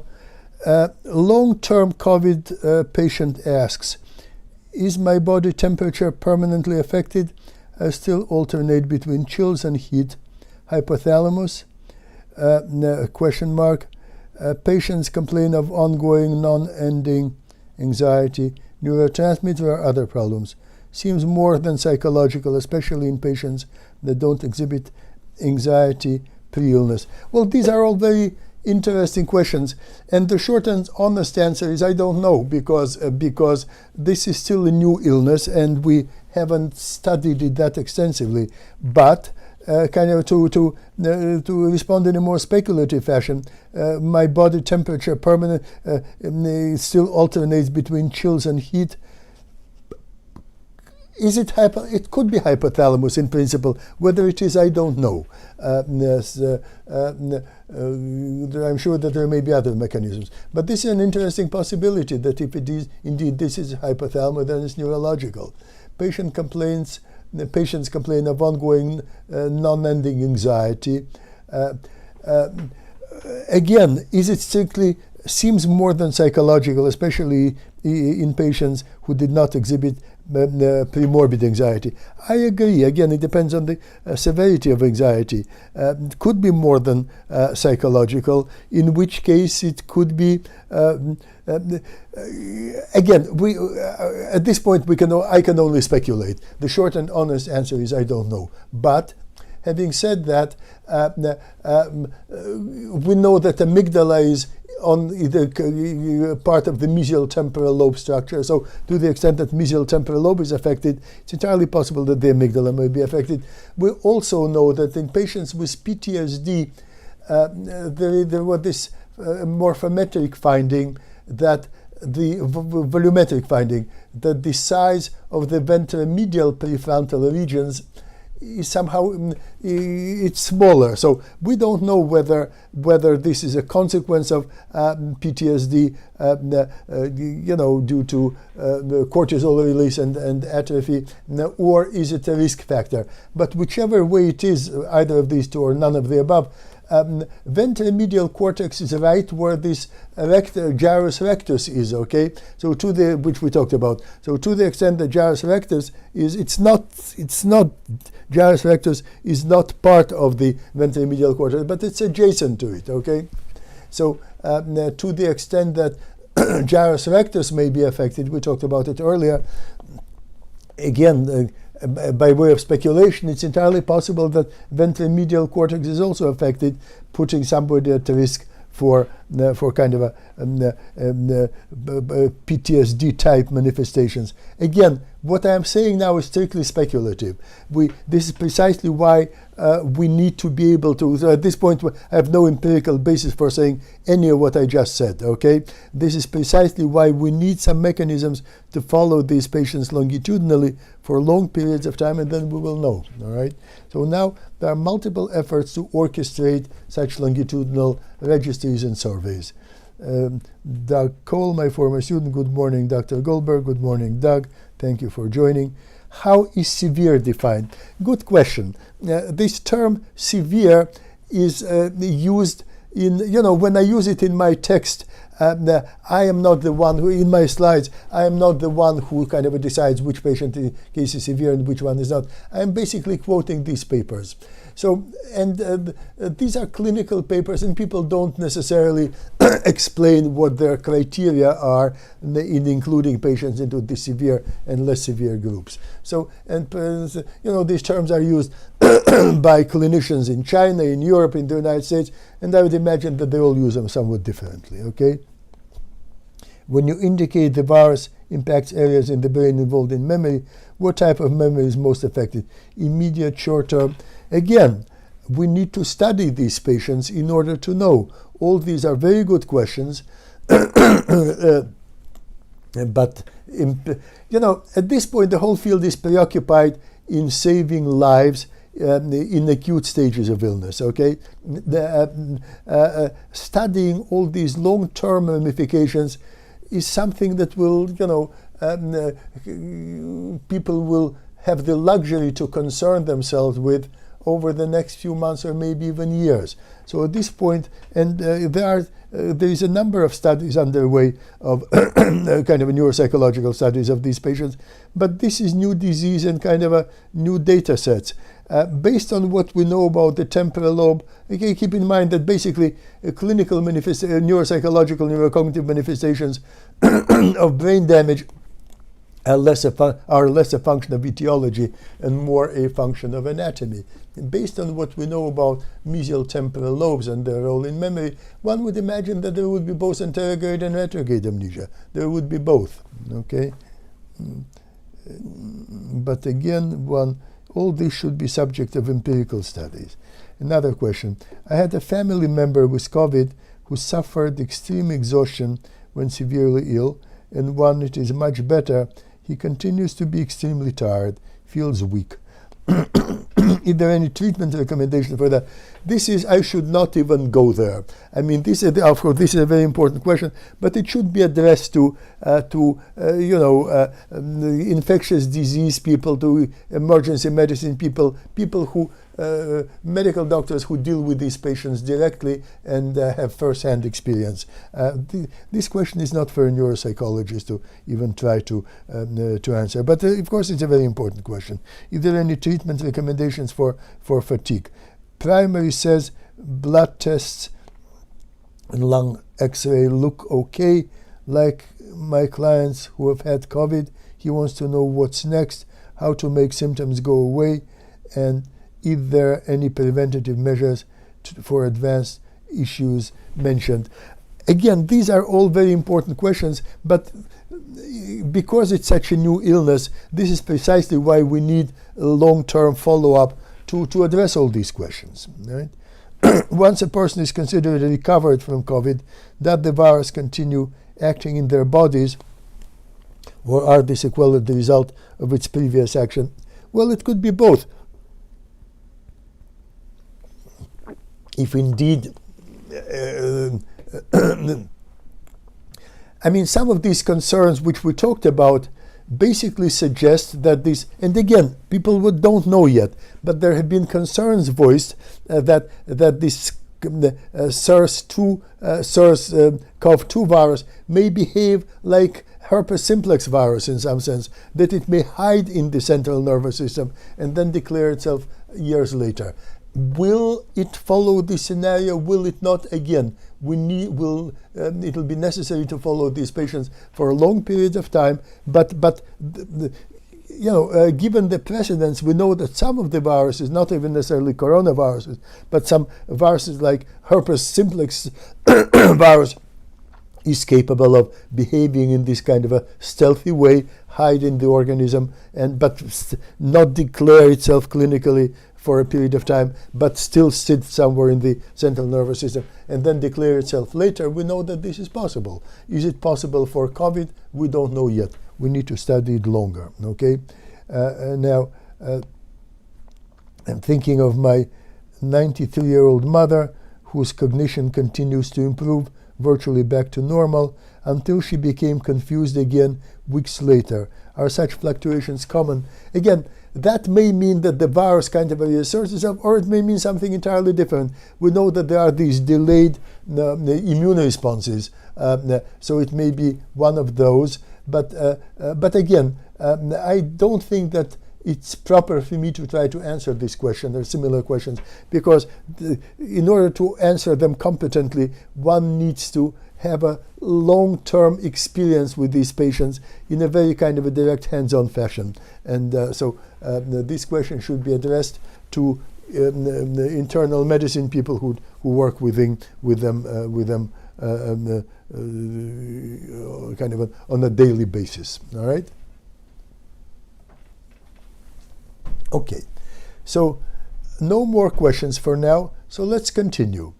COVID-19 and neuropsychology, that's where the slide where we stopped. Can a case be made for a longitudinal neuropsychological follow-up of recovered COVID-19 patients who exhibited neurological symptoms during the acute illness?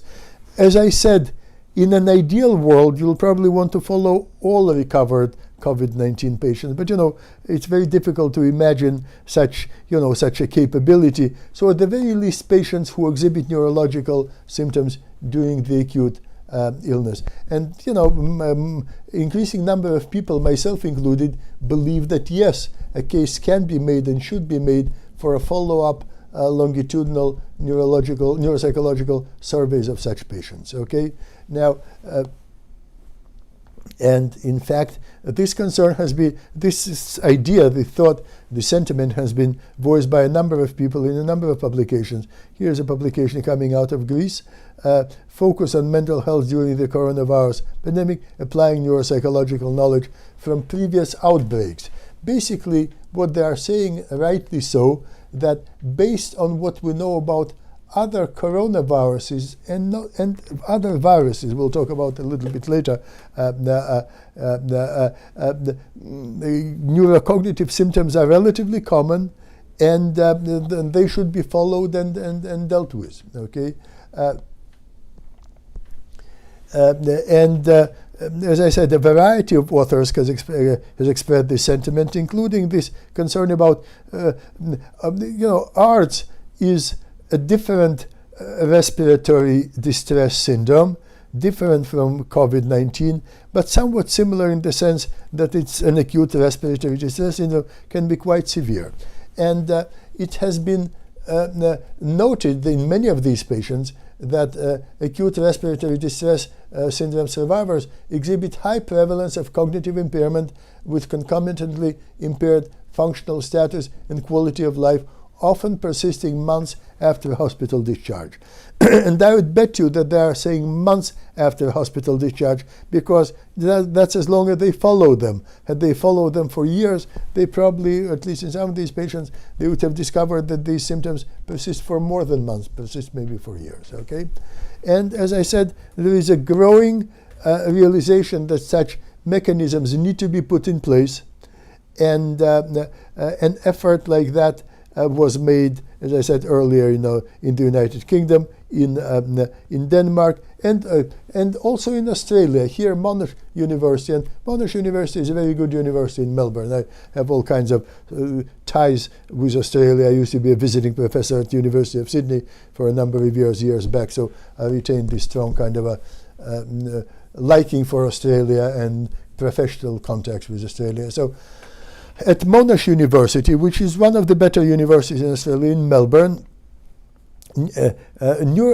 neuropsychologists have launched a 3-year international study to understand the mental health and cognitive effects of COVID-19 on people diagnosed with the virus and the general community dealing with the pandemic. And and they even have this website which you can visit and learn more about them. So I mean, a 3-year format, of course, is much more relevant to the concerns, and 3-year follow-up is much more relevant to the concern that we are discussing here. And this is a very telling title, Emerging Evidence for Neuropsycho Consequences of COVID-19. Yeah. Now, and of course, with all these concerns, there are good reasons to believe that there will be large numbers of post-acute COVID-19 patients who will require cognitive rehabilitation and counseling. Okay, here on this slide I phrase it as a question, but the answer is yes. Yeah, and many COVID-19 patients having recovered from acute illness will require long-term follow-up for diagnosis of and rehabilitation of neurocognitive sequelae. Okay, now, and so before we go to other coronaviruses, I wanted to just to enlarge on these issues. Now there are several efforts, international efforts, of which I am aware, which aim to to develop such an database, international database, and mechanisms of following these patients and also providing neurorehabilitation. And as I said, Barbara Wilson and I and some people from Asia, because I said ideally these should be international efforts, are hoping to be able to launch such an initiative. As I said, at this point it's a hope more than a plan, but it's moving in the direction of a plan, and maybe in a few months I will be able to report where we stand with this plan. Well, before COVID, there were other coronaviruses, and notably MERS and SARS, and they're all cousins. So, some of these older coronaviruses have been more extensively studied than COVID-19, than the SARS-CoV-2, and so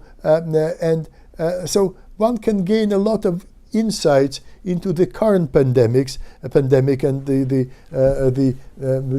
consequences of the viral infection that we're dealing with now, by examining reviewing what is known about these other coronaviruses. So let's do it a little bit. MERS. What are these other coronaviruses? MERS stands for Middle East Respiratory Syndrome Coronavirus, MERS-CoV, which was first identified in 2012 in Saudi Arabia. And clinically, MERS is characterized, again, predominantly by respiratory symptoms and high fatality rate, but neurological manifestations have also been described, including intracerebral hemorrhagic CVA and also ischemic CVAs.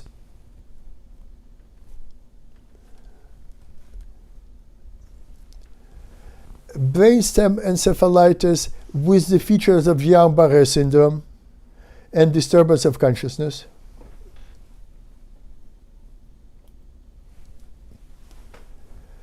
Altered levels of consciousness which may range in the degrees of severity from confusion to coma.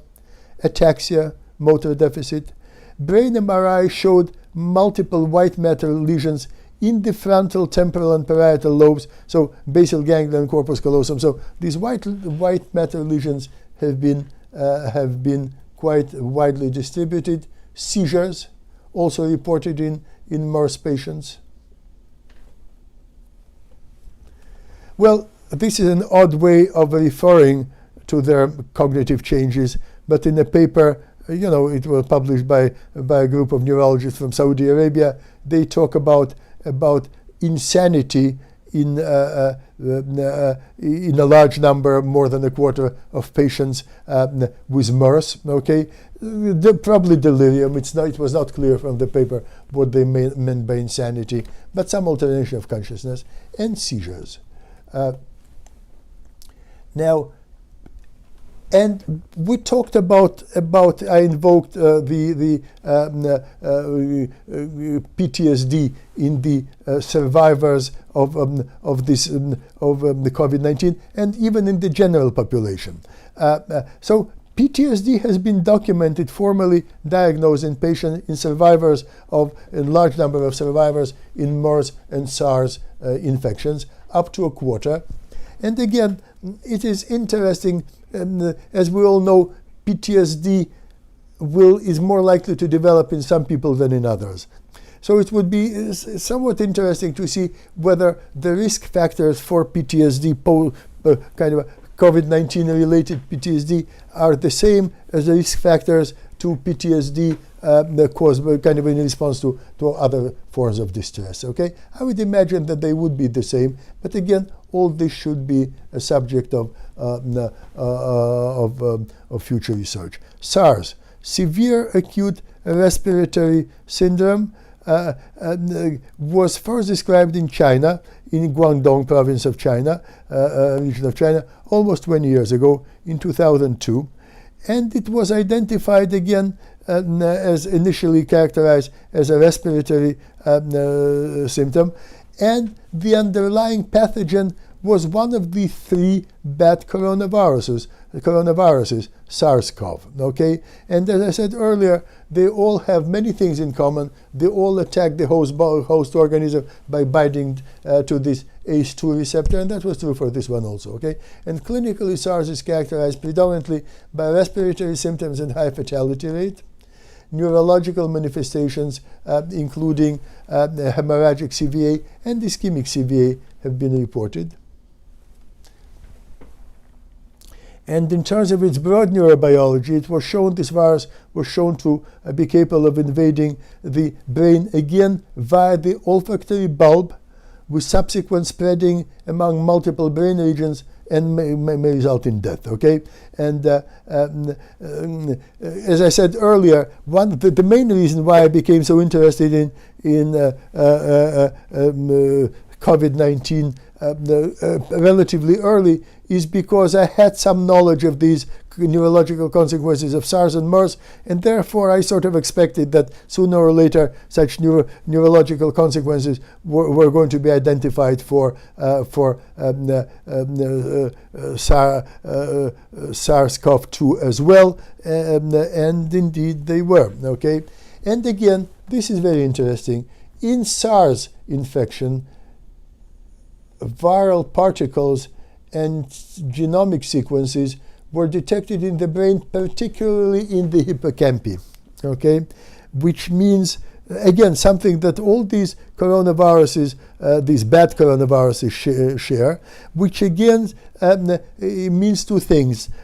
Mean that there is this shared route of infection, that they all seem to exploit this route of infection which we talked about earlier, nasal cavity, olfactory nerve, olfactory bulb, olfactory tract, and then the temporal lobe, and in terms of cognitive ramifications, and they all are likely to have long-term cognitive ramifications, and memory is particularly likely to be impacted across all of these bad things, okay?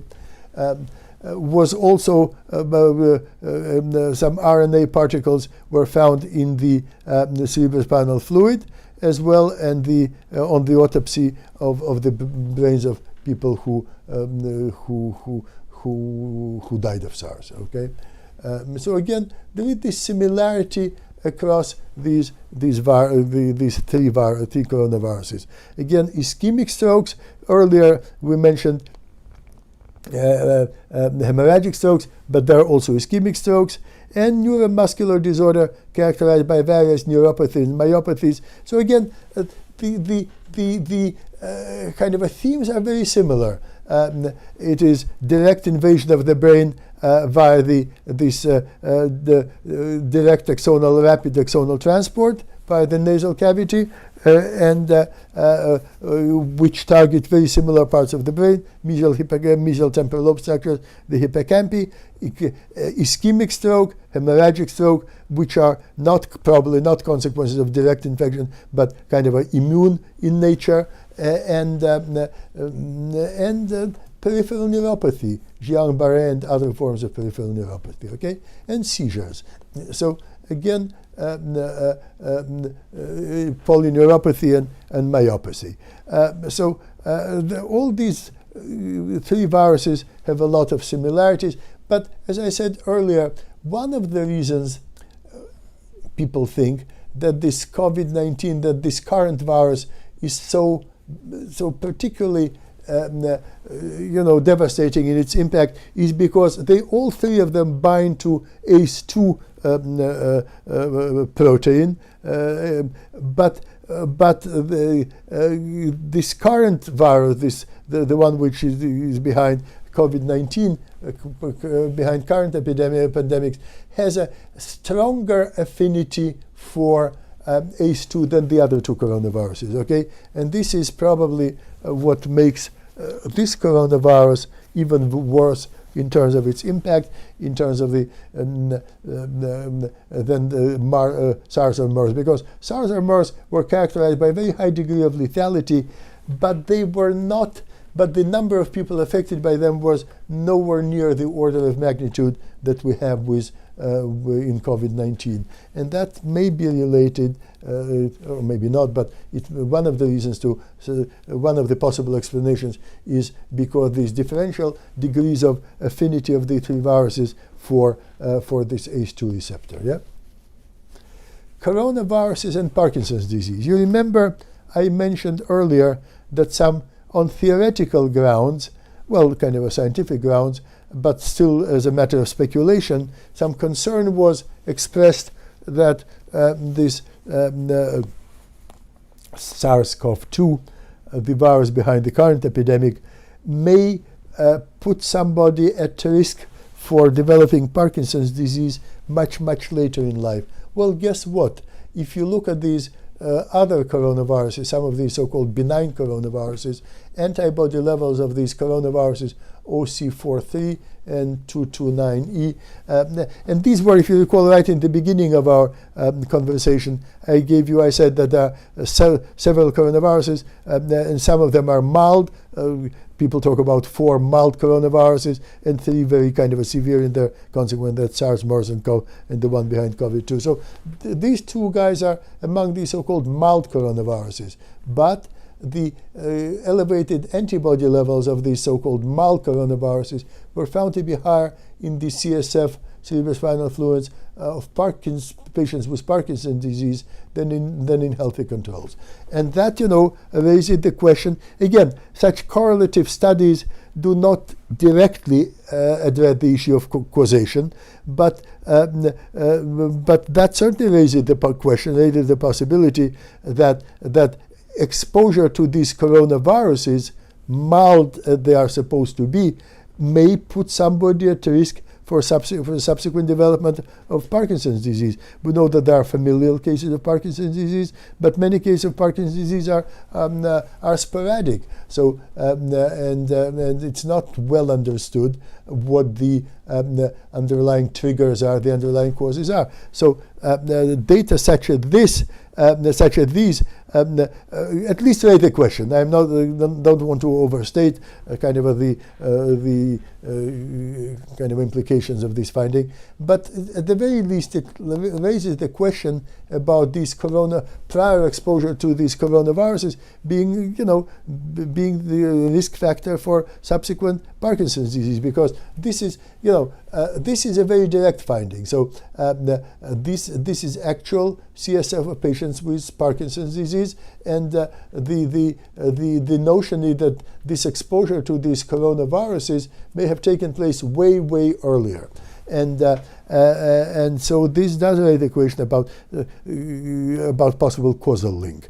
And to the extent that there are reasons to raise the question about a causal link between these two coronaviruses and Parkinson's, there is every reason also to raise the question. I don't want to say that we're in a position to postulate this relation, but at least to raise the question about also this virus behind COVID-19 also being a risk factor, somehow being a predisposing factor to subsequent development of Parkinson's disease. Okay, coronaviruses and multiple sclerosis.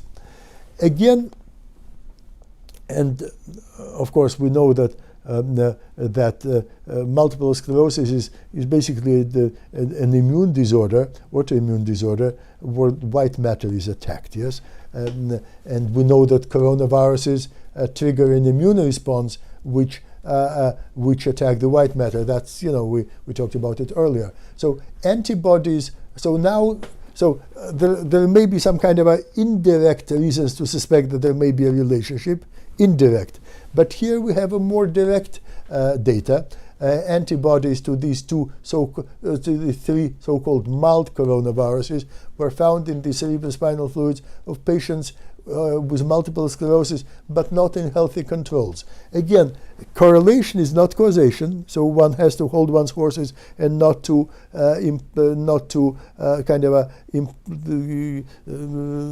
draw too far-fetched conclusions from these data. But it's certainly enough to raise the question about possible etiological or pathogenic role of coronaviruses in multiple sclerosis. Again, there are cases of familial multiple sclerosis, but in many cases it's sporadic. So then the question arises, if it's not gene, then what is it?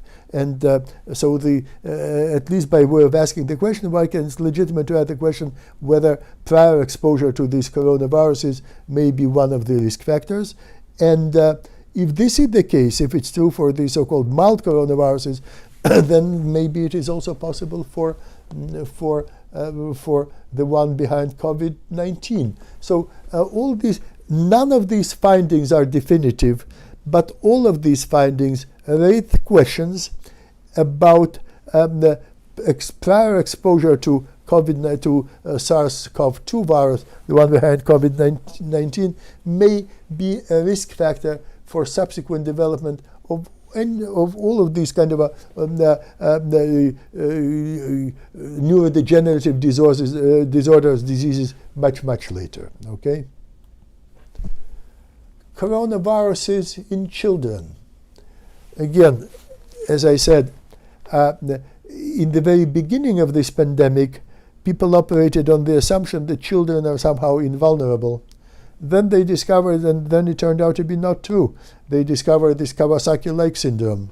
Okay, not Kawasaki, but similar to Kawasaki in children. Okay, and again, here is direct evidence that high level of coronavirus antibodies was found in children hospitalized for acute encephalitis-like syndrome in China. Okay, and look at the date of this paper, 2016, well before the COVID-19. Okay, well before anybody had any inkling about this current coronavirus and the infection that it causes. Okay, so it does appear that coronaviruses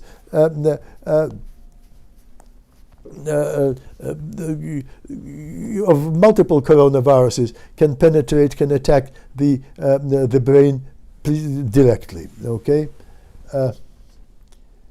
so this association of coronaviruses and the brain between coronaviruses and the brain appears to be a relatively pervasive kind of a feature of coronaviruses, both in adults and in children. Okay. So, and this is interesting, this Kawasaki-like syndrome, people don't think about it as a consequence which has been associated with COVID-19. Most people don't think about it as the result of direct invasion of the brain by coronaviruses. People think of it as a consequence of immune response to coronavirus. Whereas here, there is, these data suggest that there is a direct invasion of the brain by coronavirus. Okay, again, this is China, this is England, presence of human coronaviruses. Again, this is one of these so-called benign coronaviruses detected in the brain autopsy of a baby, really an infant, with fatal encephalitis in England. And again, look at the date, way before the current coronavirus was even identified. All right. So all of these, all the members of this miserable family of coronaviruses are capable of attacking the brain, direct or indirectly. This one obviously this suggests direct invasion. Okay. And also in the United States, demyelinating disorders in children here in our country. Presence of human coronavirus was detected in the CSF, cerebrospinal fluid, of a child with acute disseminated encephalomyelitis. Again, some kind of a demyelinating disease. Again, look at the date, 2004. So this relationship, this association really was documented already a long time ago. Again, correlation is not a causation, but again, this raises the possibility that this demyelinating disease in the child was in fact triggered by a coronavirus. Okay, Was it not? We don't know, because as I said, one can only derive only so many conclusions from a correlation. Correlation is not a causation, but it's very, very suggestive. Okay, many of these features of the current corona and of the way this current coronavirus, novel coronavirus, impacts the brain, the central nervous system, are shared with these other coronaviruses which have been known for a long time. And again, here I want to emphasize something that we already talked about earlier, the particular vulnerability of the hippocampi, of the mesial temporal structures of the hippocampi across coronaviruses and other viruses. So hippocampi have been implicated as targets of viral encephalopathies in COVID-19, in SARS, these are coronaviruses, but also in herpes simplex, simplex encephalopathy, and in HIV encephalopathy. Okay, so now what I wanted to do a little bit is to talk about other coronaviruses,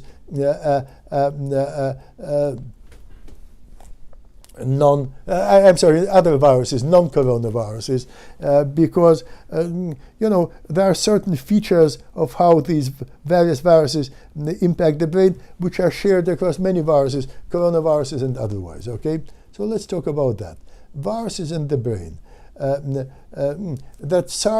That our current coronavirus, SARS-CoV-2 and other coronaviruses, can target the brain should not come as a particular surprise based on what we know about different viruses which have been around for longer and have been studied for longer. And these are HIV encephalopathy and herpes simplex virus encephalopathy. These are kind of a good examples. So I would imagine HIV encephalopathy basically became kind of declared itself sometime in the 1980s. So it has been around for a long time, and a lot of information has been acquired about them. And of course, many of you, I'm sure that many of you have seen these patients.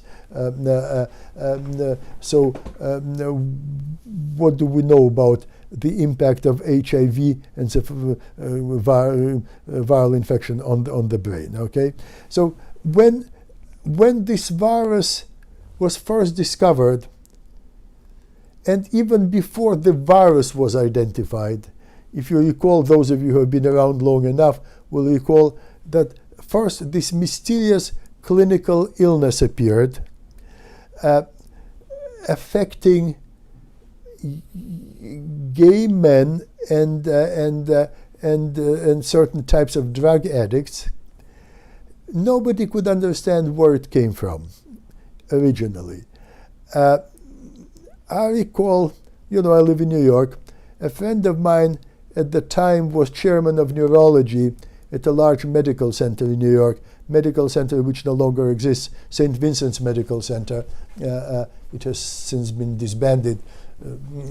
So my friend was chairman of neurology there, and he was telling me that all of a sudden, he said, and of course St. Vincent, those of you who know New York, is located in Greenwich Village, with significant gay population. And he was telling me, all of a sudden we're beginning to see these young guys with opportunistic infections of the brain. We cannot understand where they come from, and young guys with the toxoplasmosis, with fungal infections of the brain, and then they develop seizures, or they come with seizures. You try to understand where the seizures come from, and you develop and you discover these opportunistic infections. Nobody could understand where they came from. And I remember there was a paper published either in Lancet or in the New England Journal of Medicine, one of these august journals. It was titled "Manhattan, the Tropical Island." That all of a sudden there was this proliferation of opportunistic infections that you're not supposed to see in the first world. Okay, you see they're expected maybe in tropical islands, but not on the island of Manhattan. And here they were, and then it was discovered that the disease, that the pathogen which caused this disease, which was this HIV virus, But again, originally, in a way, it's a kind of a. We have seen this movie before. Now that we deal with novel coronavirus, that originally, just as the novel coronavirus was initially thought of as strictly kind of a virus which impacts respiratory system, and only then it became clear that it impacts other organs, including the brain, and maybe even particularly the brain. The same was true for HIV, human immunodeficiency virus, because it was understood once it was discovered. It was understood that it affected the immune system, attacked T cells, and that made these patients very vulnerable to all kinds of opportunistic infections. And so it was thought that opportunistic infections can impact any part of the brain, and any part of the body. And brain is part of the body, so it may impact the brain, just may impact other parts of the body. Okay, and at the time I was head of neuropsychology at Albert Einstein College of Medicine in the Bronx, and my office was at Montefiore Hospital. And there was another kind of a focus of this infection in heroin addicts, in people who were shooting heroin and using needles and getting infected that way. So these patients, so there were these two populations, these gay, mostly young men in Manhattan, in the Village, and these heroin addicts in the Bronx. And my dealings were mostly with these heroin addicts in the Bronx, because that's where I worked, but I kept hearing from colleagues who worked in downtown Manhattan hospitals about their population. And then all of a sudden I was being besieged by infectious disease doctors in the Bronx who, at our medical center then, who were discovering that these patients also were having cognitive impairments, and they had psychomotor slowing. I remember there were these infectious disease fellows running around with these boards, finger tappers, finger oscillations, because they discovered that their patients developed the psychomotor slowing. So, and originally it was thought that to the extent that the brain was involved, it was a result of these opportunistic infections. But then it became clear that there could be brain, that the patient didn't have to have opportunistic infections, some toxoplasmosis or some fungal infections of the brain, or very odd kind of a tropical things like that, in order to develop cognitive impairment. And then gradually it became clear that yes, this HIV infection could trigger opportunistic infections of the brain, but that also it had a way of affecting the brain directly, in a way which was not mediated by opportunistic infections.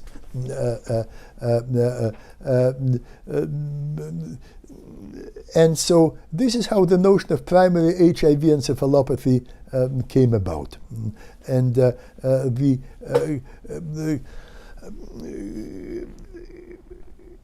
and so it became gradually kind of increasingly clear that the degree of impairment, of cognitive impairment, as a result of this direct invasion of the brain by the HIV virus, may range from very mild to very severe. And this is how the notion of age dementia complex coalesced to refer to these very severe kind of forms of cognitive impairment in these patients. But this age dementia complex really was usually seen in patients who were quite symptomatic medically, with quite advanced, with very low T cells and multitude of medical symptoms. Whereas this milder cognitive impairment could be seen even in patients who were physically, medically quite healthy still. Okay, so at least for these milder cognitive symptoms, there was a very, let me just say differently. For these AIDS dementia complex, there seemed to be a close, strong association between AIDS dementia complex and advanced medical, clinical symptoms of AIDS, a multitude of opportunistic infections, depressed T cells, but this milder cognitive impairment, which became known as HIV-associated neurocognitive disorder or HAND, could be present already at very early disease stages. Okay.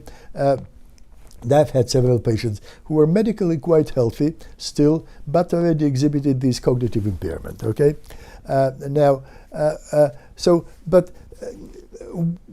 with the introduction of these highly active and then of course various pharmacological interventions were developed, which basically gradually turned HIV from a kind of a death sentence to a chronic disease,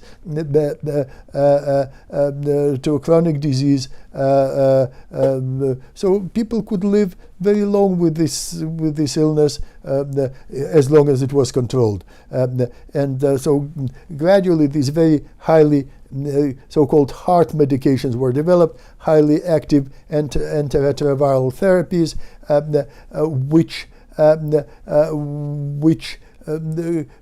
basically were able to control AIDS dementia complex. So with the before the advent of these highly active antiretroviral therapies, AIDS dementia complex was documented in up to 50%, up to half of all the patients with AIDS. Okay, so that means that about half the patients with AIDS had very significant, at a certain point in their disease clinical history, developed very significant cognitive impairment. Okay, now with the advent of these heart medications, you no longer see, and I stopped seeing these patients because I was no longer at Montefiore, and in my own kind of private practice, I don't get to see these patients. So from that point on, I was I knew only about how this illness evolved only from what I read in the literature. But it appeared that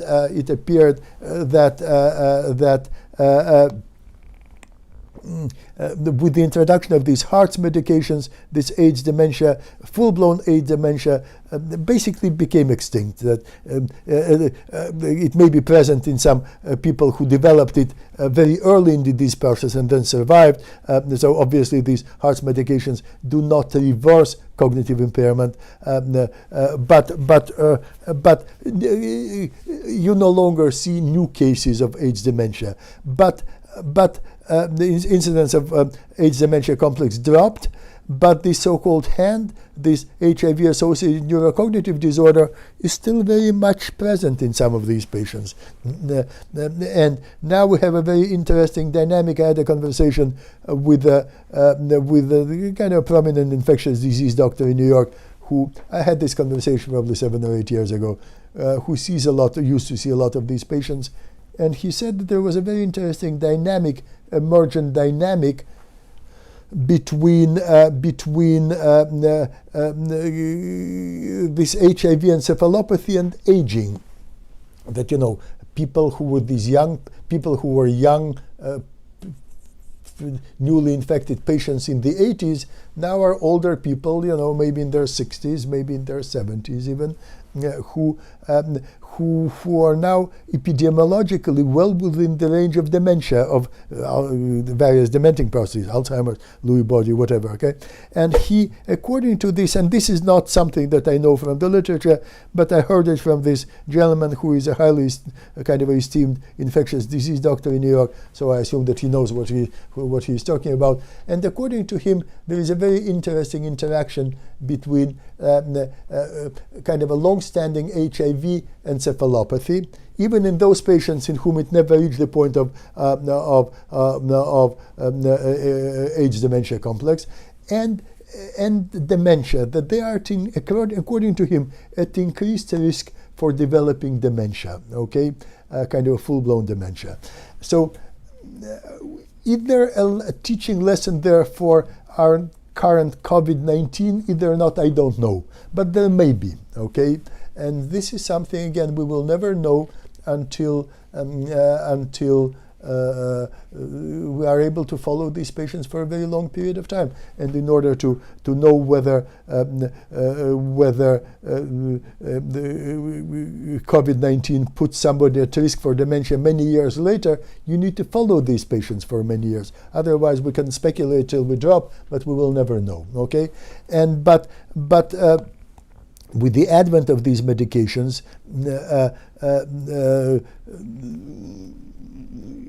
you know, at least the incidence of new cases of HIV, of AIDS dementia dropped. And just as an interesting to me personal vignette, my encounter with a kind of a long-term survival of this illness.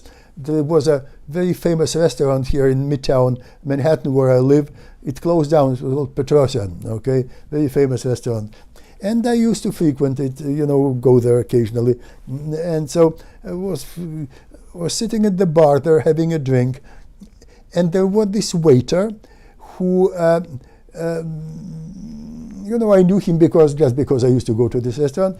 So we were chatting, and then he did what happened to him is what very often happened to waiters. He was cutting some lime or lemon, and he sliced his finger a little bit. He nicked his finger.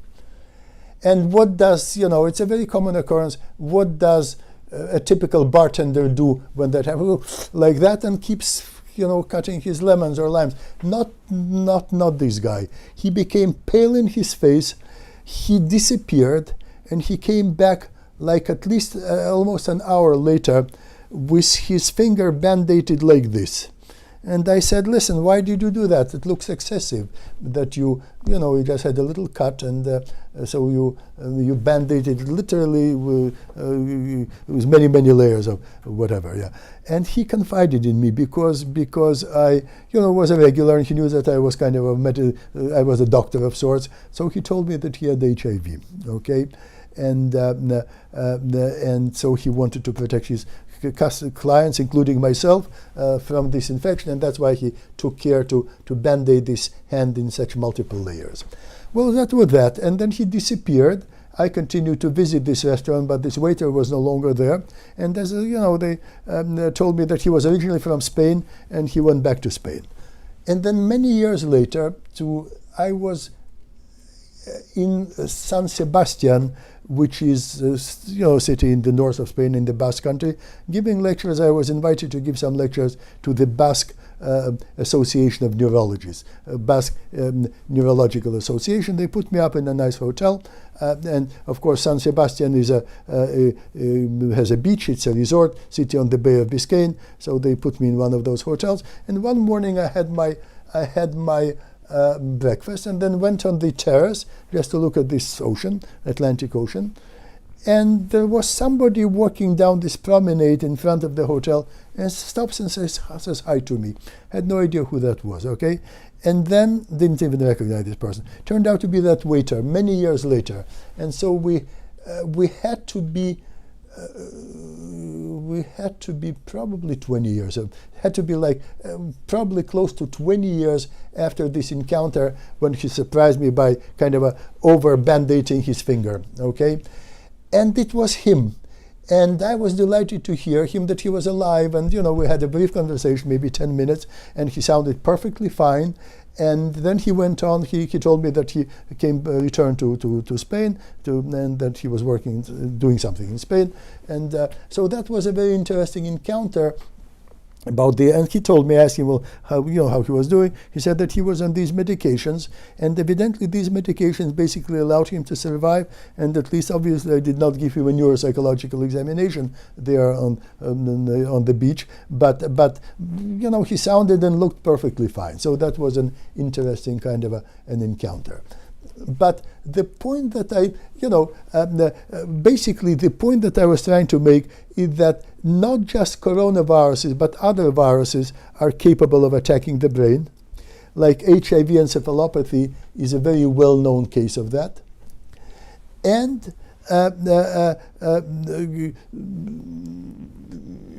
may be something to be learned which can be useful for our understanding of the current pandemic and its effects on the brain by looking at what happened with HIV. Okay.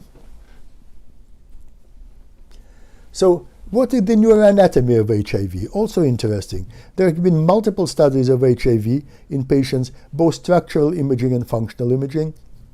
And structural imaging show that, the parts of the brain particularly likely to be impacted are the frontal lobes, the striatum, and the hippocampi. Again, this kind of a recurring theme, hippocampi and frontal lobes. They appear to be somehow in the crosshairs of these multiple viruses, coronaviruses and other viruses. Okay, cognitive impairment in HIV encephalopathy. Well, there is mood and the way what first declared itself, and I remember there were these papers, research papers coming out. Again, from somewhere in San Francisco. It may have been Langley Porter, the psychiatric hospital, and maybe something else. I think it came from University of California, San Francisco, from some of its subdivisions. That's a very good medical center with a very distinguished department of psychiatry. So and of course, San Francisco was another kind of a hotbed of this of AIDS. The reports were coming out of there even before the underlying pathogen was discovered, and so they were reported these mood and personality changes in these patients afflicted by AIDS. And everybody thought, well, these patients have many reasons to be upset, and so these mood changes are just a kind of understandable emotional reaction to their illness. Severe illness, nobody understands where it comes from, what causes it, so understandable. But then it became increasingly clear that it was not just being upset about being ill, but it has some kind of a neurological basis. And so in retrospect, these personality changes and so-called mood changes were probably a manifestation of frontal lobe kind of involvement in this disease process. And then when over the ensuing years and decades, there have been an avalanche of studies, like a raft of studies, studying these patients with HIV, patients with HIV encephalopathy, with various neuropsychological tools. It became clear that executive deficit is that to the extent that they had kind of a significant cognitive impairment, it was executive deficit, memory impairment, and motor and psychomotor slowing. Hence by these kind of infectious disease friends from Montefiore Hospital running around with these finger tappers. Because that's what they were beginning to notice in their patients. And this is from a very old paper of mine. I should have blown it up. I didn't do that. A paper which I published many years ago, based on these patients whom I saw at Montefiore in those days. So this is an example of motor perseverations in the patients with HIV encephalopathy, which is basically indistinguishable from what one would see in patients with macroscopic focal lesions of the prefrontal cortex. Okay, you expect to see these kinds of perseverations in patients with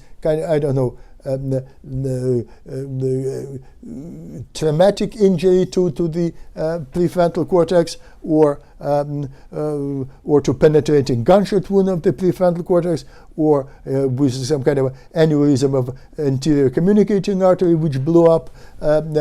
So these are like classic textbook graphomotor perseverations. But here you see it in the patients with HIV encephalopathy without any macroscopic focal lesion in the frontal lobes, which goes to show that the impact is on the prefrontal cortex. Okay. Another bad bug, herpes simplex encephalopathy, caused by herpes simplex virus, quite rare, much more rare than HIV encephalopathy. 1 in 500,000, according to North American statistics. Most cases are, there are several types of herpes simplex. Most of these cases are caused by herpes simplex 1, but sometimes by herpes simplex 2. Affects young people or older people, middle age are relatively spared. Acute, and again, just as HIV, it is preceded, or not preceded, but because I precede it. The earliest manifestation is acute systemic illness. People use mononucleosis as a template, mononucleosis-like illness. That's true for HIV and illness also, for HIV infection also. Followed, and then the acute illness resolved, and it's followed by chronic cognitive impairment.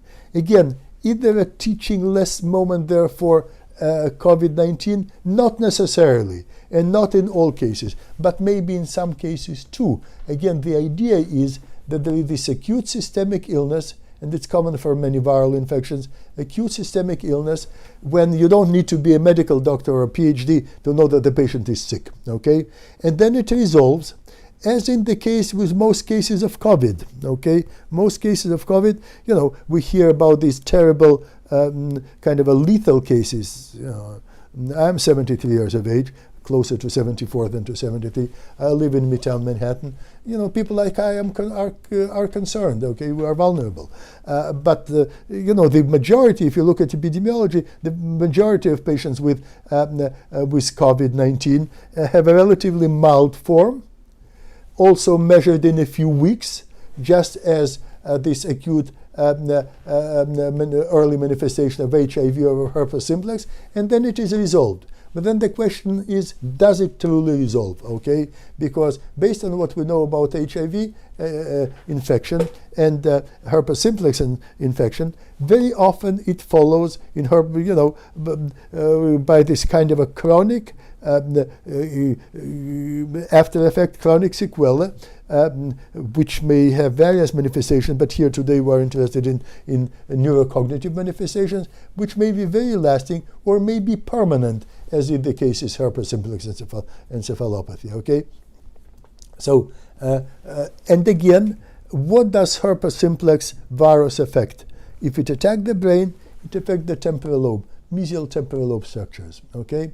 Again, this is the recurring theme across all of these bad actors, all of these viruses, temporal lobes, and followed by, appear to be particularly vulnerable with the frontal lobes close second. Cognitive impairment dominated by memory impairment, and somewhat similar and milder symptoms were noted in other viral infections, like Epstein-Barr infection, cytomegalovirus infection. Okay, so all these things have all these viruses, coronaviruses, and even other non-coronaviruses, rhinoviruses, like these guys, or retroviruses, have something similar manifestations. And again, just as people have been speculating about this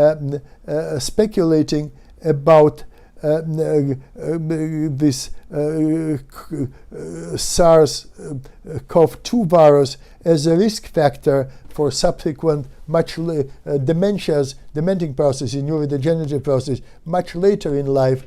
Similar concerns have been voiced for herpes, and for some other coronaviruses. As I said, there was some evidence of the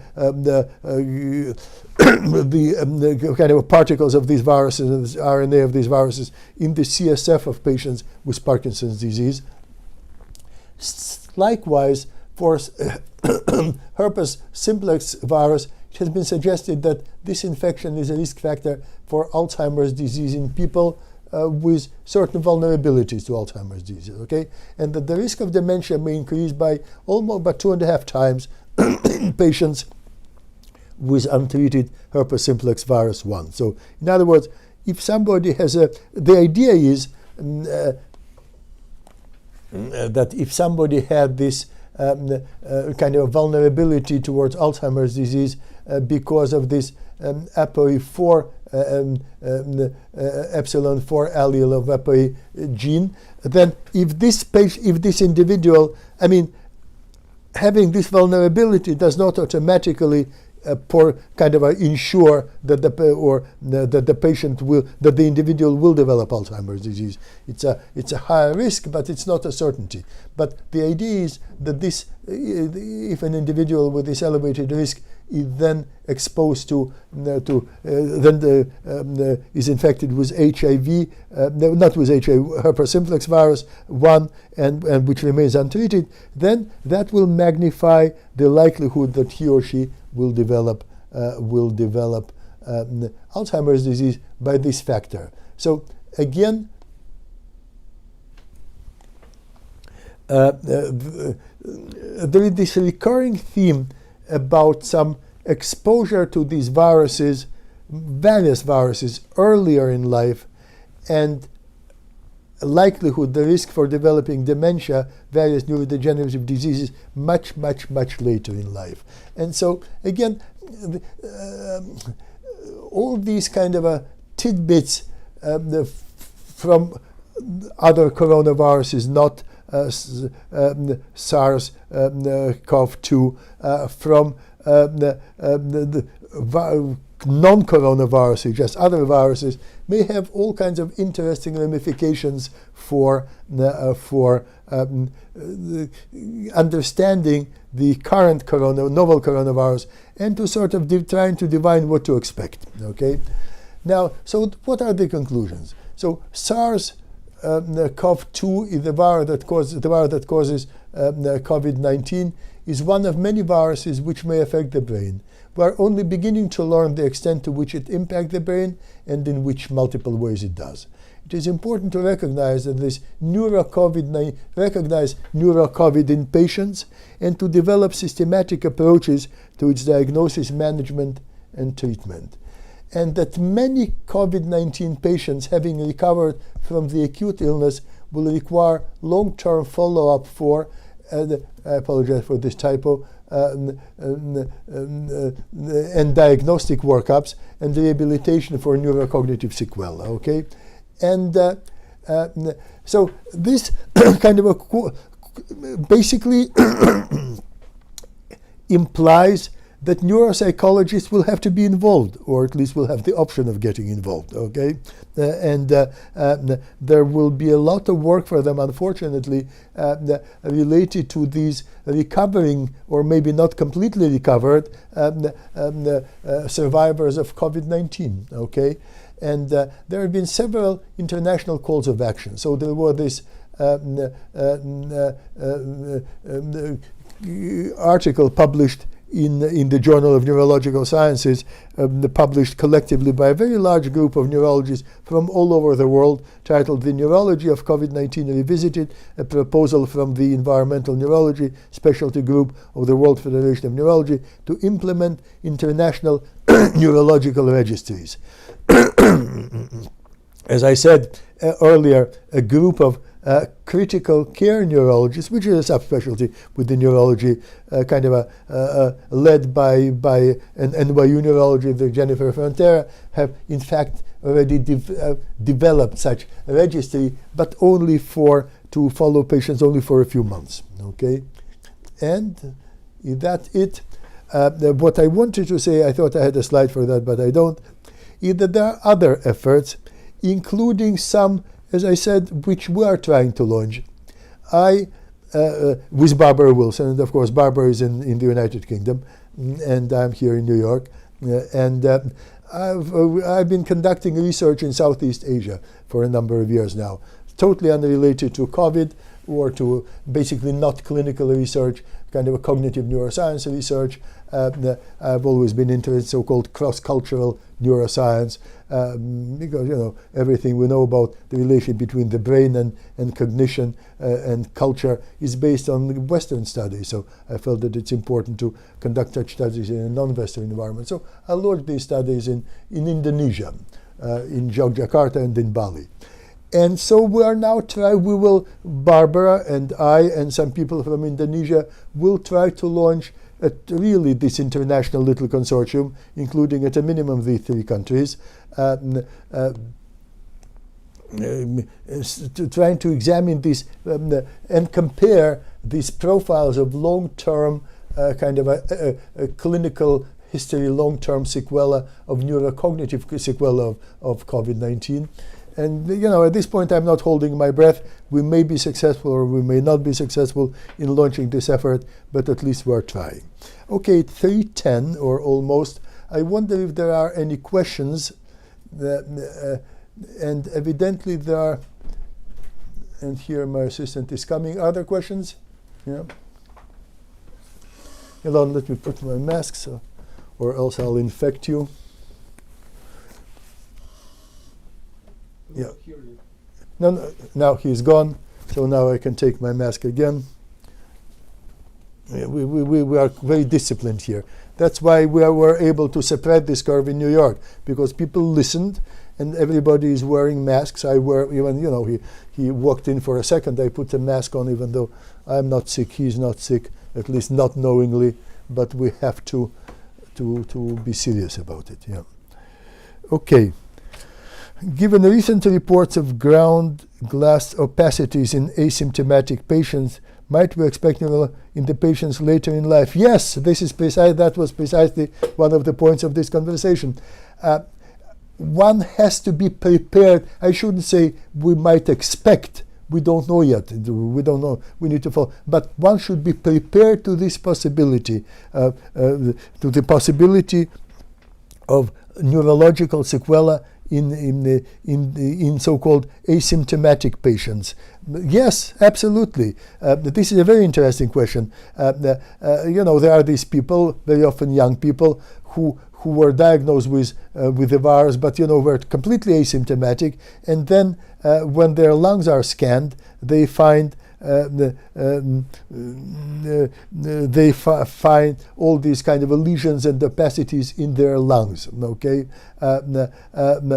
so the question is a similar scenario possible for the brains? That there may be some perfectly asymptomatic patients in whom nonetheless there is a brain damage. We don't know, but there is a reason to not to be surprised if it happens. Okay, particularly that many. What's asymptomatic? If somebody just had headaches and maybe tad kind of a lack of focus, then most people would not even think of it as being related to COVID. You see what I'm saying? So in reality, so-called asymptomatic COVID patients may in fact have some neurological symptoms. So my answer to this, I think it's an excellent question. We will not have an answer to this question until we follow these patients, but these are all the reasons to follow them. And in effect, the implications of this question is that even a cohort of asymptomatic patients should be followed. Obviously, it'll be totally, given the magnitude of this pandemic, it'll be totally unrealistic to follow every asymptomatic patient, but at least representative samples of such patients should be followed, also neurological and with neuroimaging, just to get some sense of the prevalence of lasting neurological and neuropsychological disorders in these so-called asymptomatic COVID patients, particularly because in fact they may be symptomatic, because as long as people keep thinking about it as a respiratory illness, people who don't have respiratory symptoms but have relatively mild neurological symptoms may not even be identified as symptomatic. Okay. Another question. In terms of neurodegenerative disorders, you mentioned Parkinson's several times. Other disorders, such as the relapsing and remitting forms of multiple... I have no idea. Again, a good question. Can one suspect also some forms of multiple sclerosis, like relapsing and remitting? I have no idea. The only way to answer... These are excellent questions, but the only way to answer them is to follow these patients longitudinally, and not just for a few months, but for years or maybe for decades. Okay, and now there are various attempts to launch such studies. They are difficult to orchestrate. They're logistically difficult. They all require money, funding. So people are trying. But these are very good questions. Does the virus have an intelligence in terms of its mechanisms of attacking various sites? Well, I don't know whether herpes simplex virus has intelligence. It has certain consistency in its targets. Okay, herpes simplex attacks mesial temporal lobes. Doesn't mean that it's intelligence, I wouldn't think so. But intelligence in the sense of kind of being characterized by a particular kind of affinities for certain neural structures. Again, for COVID, we don't know. It's a new disease, but it appears that the question is yes, that the answer may be yes. At least, well, with COVID, there are many routes of infection. They may all have somewhat different kind of affinities for neural structures. But at least to the extent that we believe that this kind of the direct axonal transport, which starts from the nasal cavity and goes into the piriform cortex and related related areas. I didn't mean piriform cortex. I misspoke. To the olfactory cortex in the brain. And related structures, then the answer is yes, because then certain aspects of the temporal lobes and frontal lobe, like gyrus rectus, would be particularly likely targets. So that would be mesial temporal areas and certain aspects of the orbital aspect of the frontal lobe, like rectus gyrus. So in that sense, I would imagine that subsequent research will confirm it, that this virus does have intelligence in the sense that it's particularly likely to affect these parts of the brain. Another question. You had mentioned being familiar with patients with SARS epidemic with neurological complications. Well, familiar, I've seen a few such patients. I have not seen huge numbers. Based on long-term outcomes of patients from SARS pandemic and how these patients have recovered from neuropsychological perspective, is there anything specific that we might abstract could be long-term lingering neuropsychological consequences of COVID?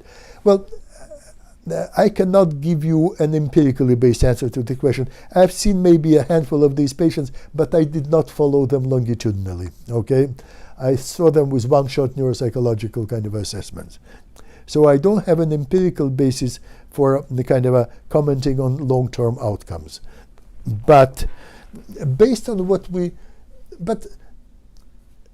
you almost, well, I was about to say almost don't have to. That would have been a flippant statement, so I won't say it. But based on what we know on other etiologies, there are many reasons to believe that some of these neuropsychological consequences will be very long-term or maybe even permanent. I mean, hypoxia is hypoxia regardless of what caused it, whether it's being on the ventilator or something else. Whereas hypoxia is known to result very often in permanent cognitive impairment, okay? Stroke is stroke. Ischemic stroke is an ischemic stroke or hemorrhagic stroke, regardless of what caused it, whether it's hypercoagulation of COVID or something else. You know, if there is structural lesion, then the effects may be very long-term or even permanent. So based on what we know about the types of kind of a neurological damage caused by this virus, there are many reasons to believe that there will be patients, not everybody, maybe not even most, hopefully not most, but there will be a sizable number of patients with very long-term and even permanent the cognitive consequences, neurocognitive consequences. And even though in kind of a proportionate term these numbers may be small, I know 5%, 6%, I'm making up these numbers, given the huge number, absolute number of these patients, these small relative numbers will translate into very large absolute numbers, okay? So yes, one has many reasons to expect some long-term consequences. Hang on, there are other questions. If high levels of antibodies to COVID-19 can cause encephalitis-like problem, I didn't say that. That may be the case, but I did not say that. I don't think I ever said, or at least I did not intend to say, that high antibody levels themselves may be a cause of encephalitis-like problems. Might there not be a risk in developing vaccines that are designed to trigger? And Doug, you misunderstood what I said. I never said, or at least I never intended to say, that high antibody levels are themselves may cause encephalitis-like problems. I was talking about phenomena like the cytokine storm. These are not antibodies. These are not antibodies. These are parts of kind of the immune machinery, but they are not antibodies. Similarly, there have been recorded cases of people getting COVID a second time with the symptoms being significantly worse than the first time. This would suggest that the first case potentiated the person's immune response, which then caused more severe symptoms than the second timer. Might not immunization pose a similar risk? These are all very interesting, very important questions. Okay, but I think that life is full of kind of a risk benefits. I would imagine that immunization will solve more problem than it will create. Okay, so the moment there is a vaccine, I'll try to get myself immunized, even though these are kind of a very reasonable questions to ask. Okay.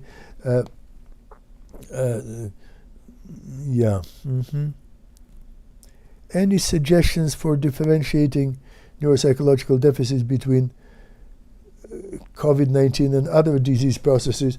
Well, again, these are empirical questions. To the extent that there may be memory impairment and executive deficit, these are kind of the kind of vulnerable triad: executive functions, memory, and sustained attention. These are the kind of aspects of cognition which are particularly vulnerable across a very wide range of kind of assaults.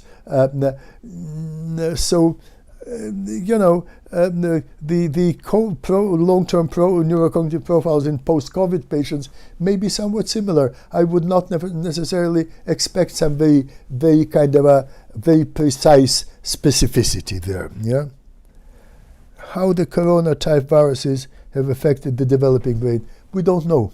A very, very good question. Well, we know that infants can be infected and they can die. You remember I mentioned some infant in England who died at the age of 11 months. So these things can happen.